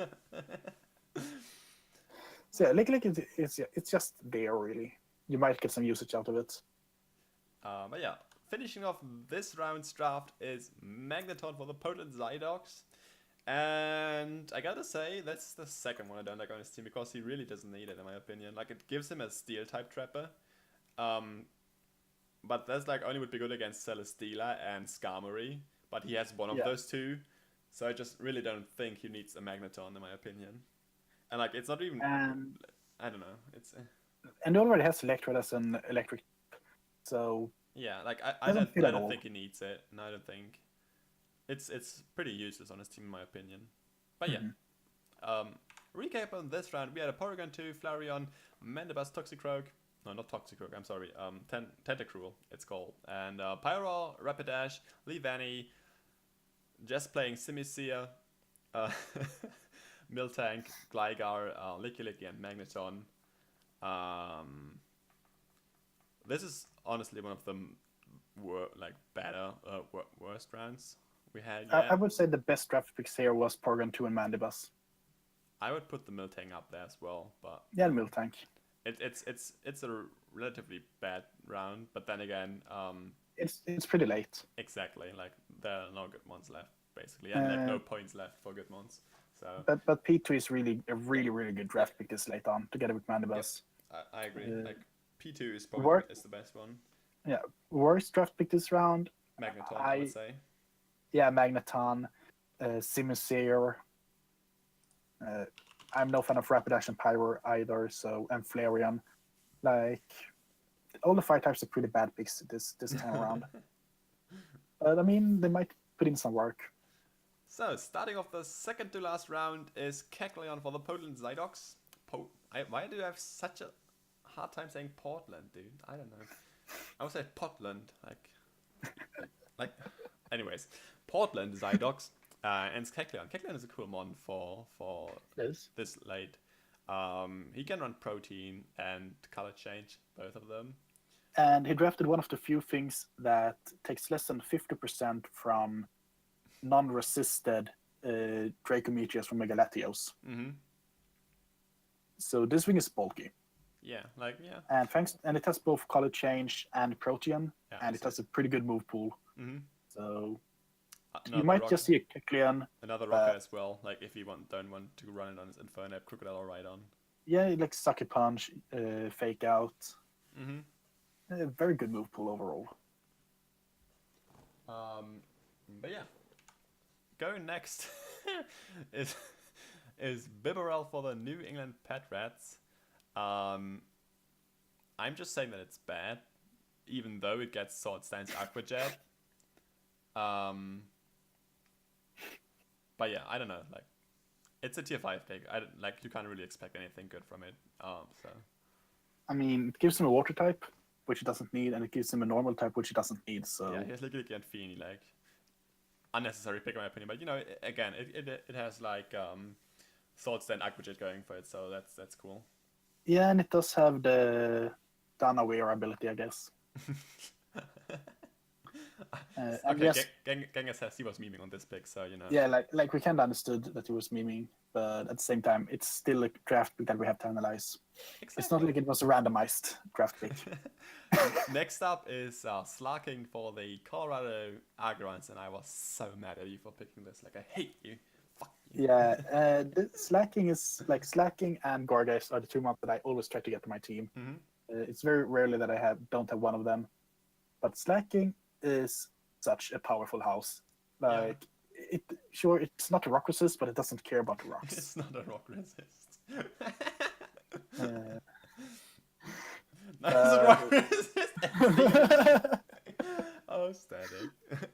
So yeah, like I'm just gonna say that my draft plan was to draft, so I didn't not get fucked over by fighting types, but Yeah, I know understand that I don't have a rock resist. Because Slacking definitely is a fighting type resist as well. So Yeah, but I mean, I have monsters. I don't really care about fighting type move on this thing. It's bulky. I know. What is it? Base 150 HP, base 160 special defense. Something Like- along the lines, yeah. And like, This is just a powerful Pokemon. anyways, And like, sorry. and I have Mega Kangaskhan and Slacking. Next pick for Toronto Rivals is Druddigon, picking up his much-needed dragon. I mean, I guess it does really need a dragon, like looking at his other picks, but But he got the best dragon possible. disagreed. I mean, well, for the picks he has left, that's true, yeah. Yeah, and but- it's the only Victini switching really, like, or the best Victini switching. I mean, so like he has an Arcanine, you know, with Flash Fire, so Yeah, but I'm pretty I can work around that. Like Druddigon, I cannot work around the same way with Victini. But Druddigon it's a good Pokemon. It's a stealth rocker. Rough Skin Rocky Helmet is terrible to face. Yep. Assault Vest. It has some utility moves as well. I agree. Next up is Delmice for the Reno Raikus, and that's like probably the first good pick which he made, or like which he got, I guess. I would say the second good pick. I mean, yeah. Like, well, he still has the crossbar, Urachi, maybe Extra or whatever, but like. So like, but it's the first really needed pick on his team because it gives him rapid spin and spin immunity. But it's not as bulky as you would like it to be. But yeah. It's a good pick for that it's randomized or whatever, so you know. Coming up next for me is Peraglay, and yeah, like I don't really need Peraglay per se. I was just super solid that I didn't get Slacking because I wanted to have a Pokemon which can do Bandit Giga Impact. And I understand that you was 100% certain that Slacking would get done because no one drafts Slacking normally. And so... like Peraglay has access to Bandit Giga Impact. But yeah, it's basically like a mon which I don't need and don't want it. Just Braviary was tier 4. I couldn't draft Braviary and didn't have the points. But you have a tier 3 spot left, so. I mean, yeah, but that's for my. Last for other months, yeah. That's for my fairy, so you know. It was an interesting pick, I gotta say. I mean, yeah, I would say that probably is like a bad pick. But you guys will sleep on it. I'll do like one sleep with this. I promise. Probably not. Probably not. Next up is Swoobat for the Amalgamolgos, and dude, what can I say? He drafted another Pokemon over tier 100 speed. Oh my god, I'm so hyped. The only problem is that it's a bad Pokemon. I mean, I wouldn't necessarily call it bad. Okay, like simple Calm Mind is pretty good, but you obviously can prep for it. But dude, like, damn, like, you know. I'm just interesting to see what his Mega will be. Also static, I'm not Aromatisse because Aromatisse is tier 4, so that's not going to be my last Pokemon. Yeah. Just saying. But yeah. like, I'm no fan of Swoobat. It might have a matchup here and there, but he will most likely never use it. Yep, I agree. Next up is Empoleon in round 11. That's so insane. No, my last slot is a tier 3. And yeah, Empoleon drafted for the Aussie Kangaskhan in round 11. That's just so insane. Yeah, it's super good mon for this time in the draft. And yeah, you know, it's had defog obviously. It's super easy to get a defog up with this thing. And you get Stealth Rock as well to put off some pressure on Nidoqueen and Celebi. But yeah, it's a Steel type, and I already had a Steel type. That's the only downside of and he has Water type and Gyarados. But I mean, yeah, it's just a good Pokemon to fit on his team, really. Like, yeah, it's a good pick for him, definitely. Yeah. Next up is Bouffalant for SPFC, coached by MTFC. Yeah, it's a tier 5 pick as well. So I don't know too much. Like it's probably just a pick which you have to do because you have to get a tier 5 Pokemon. I guess it also gets like Bandit Giga Impact maybe. I don't know. Maybe. Yeah, it's hard, but it's slow and it's not that bulky. Assault Vest Bouffalant has seen some usage, but that's about it. Anyways, going to the next one. It's Lord Stunfisk for the West Bromwich Altarias. Good tier 5 Pokemon, in my opinion. Good tier 5 Pokemon, definitely. And it can be useful. Can't be too mad about that, you know. And I tried to make this as fat as. Don't do that. Like it's a pancake. Why would you try to make it fat? So you can actually see it on the screen. I don't care. When I see just line, I know it's Stunfisk. But yeah, Stunfisk is one of those Pokemon that everyone shits on. Basically. Yeah, everyone shits on it, and no one takes it seriously. And I've seen it sweep a league before. So the only thing I don't like about it is that it's very weak on the special defensive side, and doesn't really take skulls or ice beams at all. And it's not like this Pokemon support the rest of his team that well. He's not weak to electric, in my opinion, and he doesn't really need this type of ground type when he has a Mega Spot left. Coming up for the San Francisco Spoinkers next is Lapras, a tier 5 pick. And That's a fantastic tier 5 pick.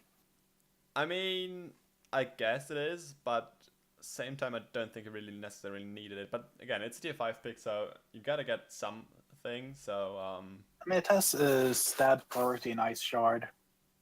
It gets Bolt Beam. It's pretty bulky as well. Might not take a fighting type move, but everything else it kind of eats. But yeah, Aesthetic says, just get Avalok, dude. It's so much better. Finishing off the 11th round is the Paris Pokemons drafting Granbull. And I'm a bit sad about that. Like, Granbull doesn't really fit his team too good, I think. Like, he needed in my opinion, at least an offensive fairy. And I mean, I guess Granbull can be offensive, but like mostly you're just going to be Intimidate, Heal Better, Wish, Protect, and I guess Play Rough or whatever, you know. I just don't think that Granbull fits his team too well. I mean, I have lost a banded Granbull before. That's because you're bad. No, that was because Levity had it, and he had a disgusting defensive core with Skarmory, Mega Venusaur. But yeah, like it gives him Granbull it has Intimidate, which is good, and it is one of the few physically defensive fairy types. But yeah, I think there would have been better picks, but you know, it's fine. Yeah, it's fine. Moving on to the recap of this round, we had Kecleon, Bibarel, Slarking, Dronigon, Delmice, Peragly, Swoobat, Empoleon, Bouffalant, Stunfisk, which is super large for whatever reason, Lapras, and the Granbull. And the best pick in this round has to go to Empoleon, in my opinion. I have to disagree. I think the best draft pick this round was the Delmice. I mean,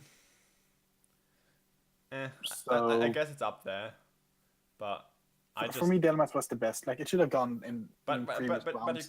you can't credit Kohan for that because it was randomized. Yeah, I know, but I mean, just as a draft pick, it's really good. No, don't give him credit. It was randomized. Then encourage that thing. No. It's but bad. if I had to decide on a really good pick this round, I actually think Slacking is very underrated. I think everyone sleeps on it because of the Truant. So yeah, that's a bit biased as well. Also, but, these are the first Hypex clouds, so that's why what's done in my description is actually correct. It's just Hypex clouds, the very first ones, which are like 3 years old or whatever. But yeah, Empoleon, in my opinion, is the best one. And Aesthetic says Bouffalant is better than Slarking. Finishing off the last round. he can lose a game or two. Starting off the last round is Scyther for the Paris Polygons. And yeah, Scyther, I don't know. I would say it's a pretty good Pokemon. It is a fantastic Pokemon if you can use it. Especially for tier 5, I think it would be. And, yeah. It's fast. It gets U-turn, gets Salt Stance, and you know it hits hard. People really hard. People sleep on it, but like main weakness probably is. And then you have the rock weakness. Yeah. But you know, it's still a good Pokemon, especially for tier tier 5.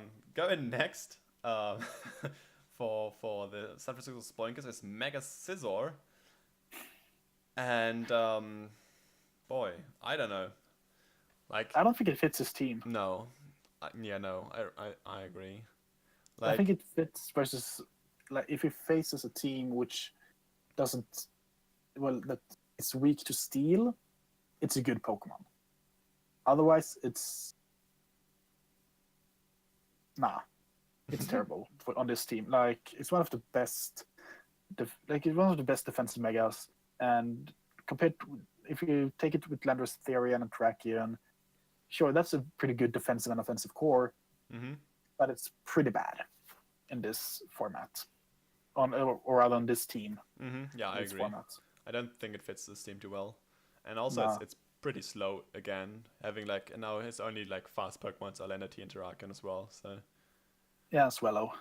Well, oh yeah, sure, Swallow as well. Okay. Next up is the Mega. Why did you type Agron double G B? I don't even want to know. It's GG. I just don't want to know. But it's Mega Agron for the West Bromwich Altarias. And that thing is a beast basically. Like except if you attack it with on the special side, then it's not. But I mean, for me, the biggest letdown with Mega Aggron is that it can't use its special move pool. Mm-hmm.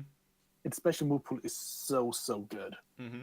Blizzard, Thunderbolt, Ice Beam, Surf, Whirlpool, Flamethrower, Fire Blast. It's so good. But yeah, it's a shame really. But you know, it's still super good defensive mon. And with this pick, we basically have we have to accept that Mew is going to be run offensive, which I love because defensive Mew is so boring basically. Yeah. But yeah, offensive Mew is always cool, and then offensive Salamence as well, basically. So yeah, I like how his team went together. So good job. Next up is the Passimian for the SPFC, coached by MTFC. And I have no clue why I drafted Passimian. It's a pretty bad fighting type, in my opinion. Well, you know, I think it's a good Scarfer. Like Scarf U-turn, Scarf close combat. You can sleep on that. I can see that. But nothing else really fits. Like it doesn't really fit the team together with some other picks here. Mm-hmm. It's just there really. It doesn't stand out. And after the Charizard, Manaphy, Superior, and Donphan, the draft picks kind of went downhills for this team. Mm-hmm. But it's an interesting team. Has some very good speed tiers, good setup options. Can be really decent. Passimian might be able to do some things here, but yeah. Yeah, it's not bad at all, like you said before. But yeah, next up is is Unfastened for the Aussie Kangaskhan's. And that's a complete meme pick to meme on Genghis because he brought Mega, Mega. He brought Z Unfastened as a Charizard X counter, which is like the worst idea ever. It worked. Like if it didn't get toxic, it would have gotten 4 kills in that game that I brought it in. But like Unpheasant is good on the right team. This is not the right team for Unpheasant, but it has some pretty interesting tech moves. It has access to Sunny Day, access to Rain Dance, I think it is, access to Tailwind, Taunt, U-turn. Has it has Super Luck as well, so you can run with a lot of crit investment with the item. I forgot what the item is called. But this is a very League, I think. The critical hit ratio is Wiseland. Something with lucky, I think. Lucky. It's whatever. It's a meme pick. We don't have to talk about it. Moving on. It's based on the free speed. Moving on to the Amaldos. Their last pick is the Mega Blastoise. Another Pokemon with less than 100 speed, so that's cool. But it gives him the rapid spin he so desperately needed. That's what it gives him, and I think it's a good pick for his team, even though the speed is a bit lacking against. Also, the crit item is called Scope Lens. Scope Lens, yeah. But yeah, it just fits his team so good. It does, but I'm a bit scared of his longevity on the team because it only has one Wisher in Blissey, and Blissey is easy to shut down if you have Taunter or any other thing. Like, you will lose a lot of momentum with this team because every time Mega Blastoise is below 50% in health, you have to get in Blissey and click Wish, and that will give your opponent a good thing, like a good 2 turns to actually get in something good versus Mega Blastoise. Yeah, but yeah, like I think Mega Blastoise is the best case scenario Parksy could have hoped for. Like it fits super good on his team, and as I said, it gives him the rapid spin he definitely needed. And Mega Launcher is really nice. Yeah, definitely. Like, and having Dark Pulse and like Water Pulse and whatever. So it's really good for him. Gotta give it to him. I'm finishing off my draft with oops, that was the wrong button. I'm sorry. I'm finishing the draft off with Primarina as my tier 3 Water Fairy pick. And yeah, like Primarina, what can I say about it? Like it hits like a fucking truck if your choice backs it, and like it still can take hits like whatever else. And if you go for the assault best route, then oh boy, it tanks every special that you throw at it. So I'm really happy with getting Primarina. Yeah, that is the best pick so far in this round, in my opinion. I mean, it's a tier 3 pick, so it kind of has to be the best pick because like all other picks were like tier 5 or whatever, and then 3 megas. Yeah, but the Megas picks were pretty good in 2 cases, in my opinion. But then this is the best pick so far. It's really, really good. And like I think it's going to fit my team pretty well, even though now I have 2 water types with Toxapex and Primarina, but that's like not the biggest problem. Like I have Dactria for electric resist immunity even, and then Tangrowth Megaladius as well. And you know, I think just a Primarina, like some people are going to get caught off guard by the damage it's going to put out. But yeah, going Primarina's power. Thanks. The randomizer is going to finish off the draft with a Lipard. Yeah, Lipard is a good tier 5 pick. If is it tier 5? I don't know. Probably. Yeah, I think it is. And it should be. 5.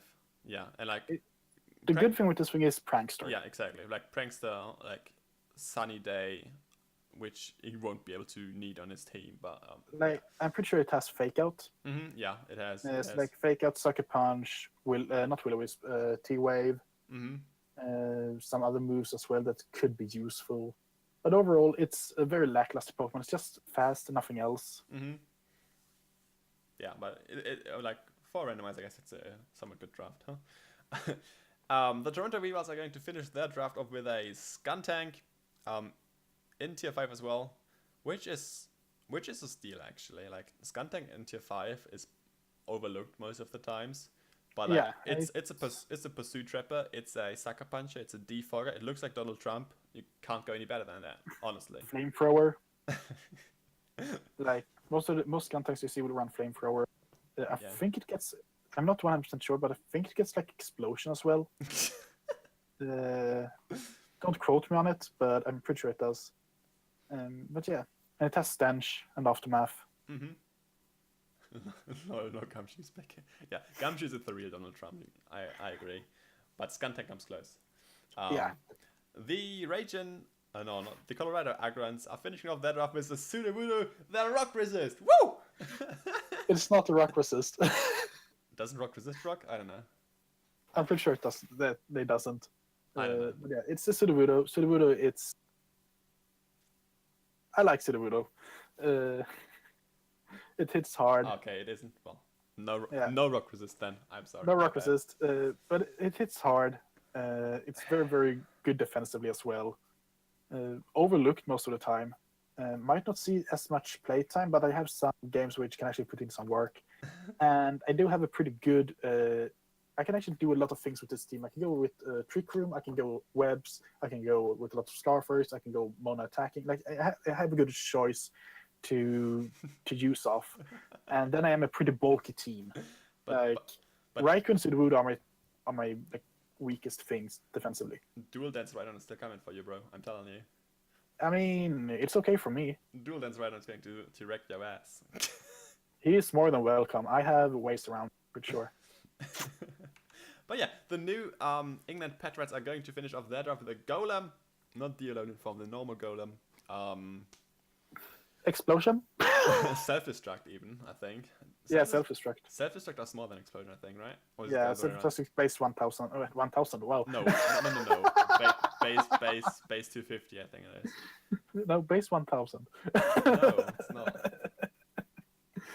But yeah, it's an like, interesting pick on this team. I don't think it will do too much.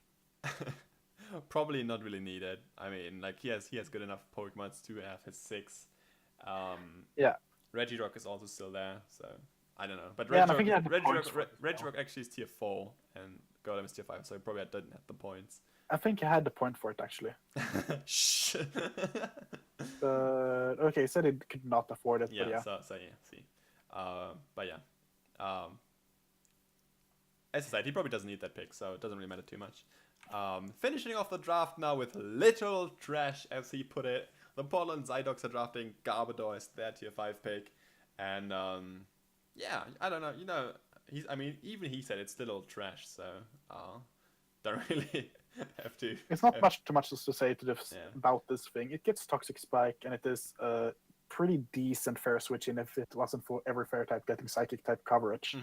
But yeah, It's Garbodor. What are you gonna do? yeah, It's like, tier 5. Doesn't really need it on his team as well, but you know. But yeah, It's recapping this decent. last round, we had a Scyther, we had a Mega Scizor, Mega Aggron, Passimian, Unpheasant, Mega Blastoise, Primarina, Stupid Kitty, I forgot the name of, Skuntank, Sudowoodo, Golem, and Garbodor. What's the Stupid Kitty's name? Liepard. Liepard, exactly. Yeah, it's okay. Yeah. so best pick for me would probably be the Mega Blastoise because he really desperately needed it. And then yeah, Primarina's up there. Same as probably the I don't know, the other two Megas, but then again, like you can't really count Megas as a good round pick because I mean, yeah, you know, but yeah. They're still like, and even more so, I don't really think that Spoink needed this Mega Scizor. Like there would have been better options. Yeah. And I was going to point out that I don't have a Fair Dragon Steel Core on my team. I might have a Firewater Grass Core. I don't remember. Yes, I have a Firewater Grass Core, but I don't have a Fair Dragon Steel Core. Yeah. And some other things like it is what it is for me. Looking overall on the teams that was drafted, I feel like most teams started out like powerhouses, and then they went downhill pretty quick after the 6th round. And then we have some interesting picks overall. The draft, we have a team that is completely randomized, which didn't make a lot of sense. There were other teams that was not randomized that still doesn't make any sense. Like which one, for example? I'm just gonna put it out there. That's this San Francisco Spoinkers team doesn't make too much sense when you look at it on paper. But it is still a workable team. It's not bad. I kind of have to say the same thing about the Western Altarias. Even if it has the Pokemons to make it work, I don't think it really will. But it's still an interesting team. We have a lot of Pokemon that did not get drafted. Mega Gardevoir and regular Gardevoir, Mega Venusaur and regular Venusaur, and Mega Diancie and regular did not get drafted. Yeah, Mega Venusaur definitely is like one thing which I don't know why it's not why it didn't get drafted. Yeah, like we normally also it's have like around one pick, so it's other things that did not get drafted that maybe should have gone. Mega Medichan. Yeah, Mega Glade as well. Mega Tyranitar. Mega Diancie as well. Mega Aerodactyl. Well, that's not. It's a really good Mega. Clefable was undrafted.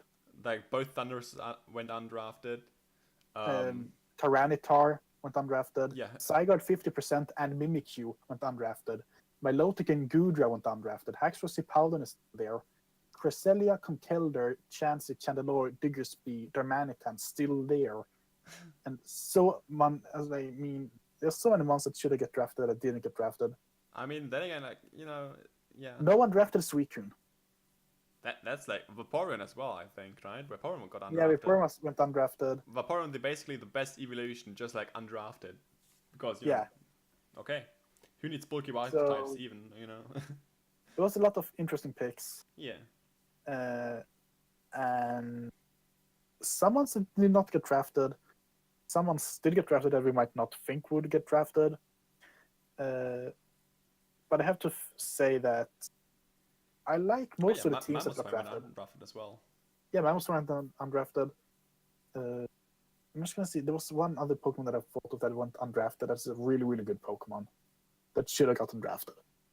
And I'm just gonna find it real quick because I completely forgot the name of it. I'm sorry for that. I mean, yeah, I guess it doesn't matter too much. Anyways, Uxie did not get drafted. I wanted to draft Uxie, but yeah.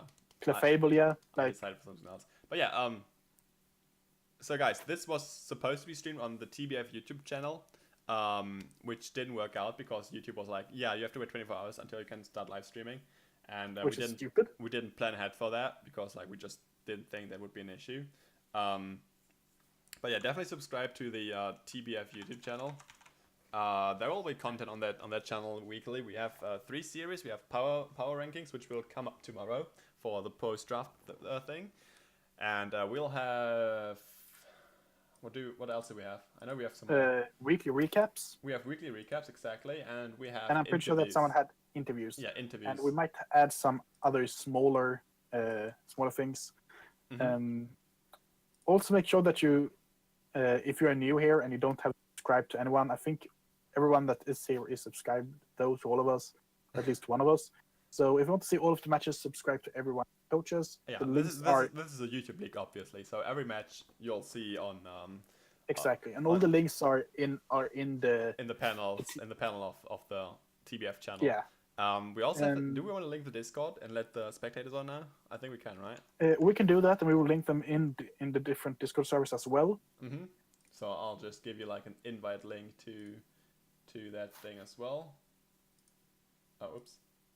And draft recaps will go up through the next 3 days or so from all the coaches. And then And then you'll see week those as 1 well. will start for us this week, but will go up in 2 weeks. No, actually, Sure. we need to talk about that actually. Like, I think we should start uploading the battles on Monday and not on the weekend, because like, and then we can start uploading the battles next Monday. So in Yeah. 8 days. Like, I think that's how we should do it. I talked with Ian about that. Yeah, that's probably how we should do it, so that we can have all battles in the week and on the weekend, and then the battle is for Mondays. Yeah, no, that's fine for me. But either way, it will be around the week difference between when we are battling and you will see the battles. Yeah. So I mean, just so you know. that's always like that, so you know. But yeah, Not always, but most of the time. But yeah, all the YouTube channels of all the coaches are linked on the TBF YouTube page. So yeah, I guess go subscribe to them if you want to see that content. And again, don't subscribe to the TBF YouTube channel for additional content on there. And yeah, other than that, I pretty much only have to say thank you guys for watching, for hanging out with us. Hope you enjoyed it. Our 3 hour and 30 minutes draft recap. Actually, not draft recap, live draft. Live. totally live. and yeah, just thanks for hanging out. Thanks for the $2, Kohan. Much appreciated, dude. If you didn't refund them already, I don't know. And yeah, again, thanks for watching. My name's Gumby. I'm out. I'll see you around on my YouTube or whatever. So yeah, bye bye. Bye. Wow, what a nice way of saying bye, Genghis. Wow. So much to say. Wow. But yeah, I'll see you around. Bye bye.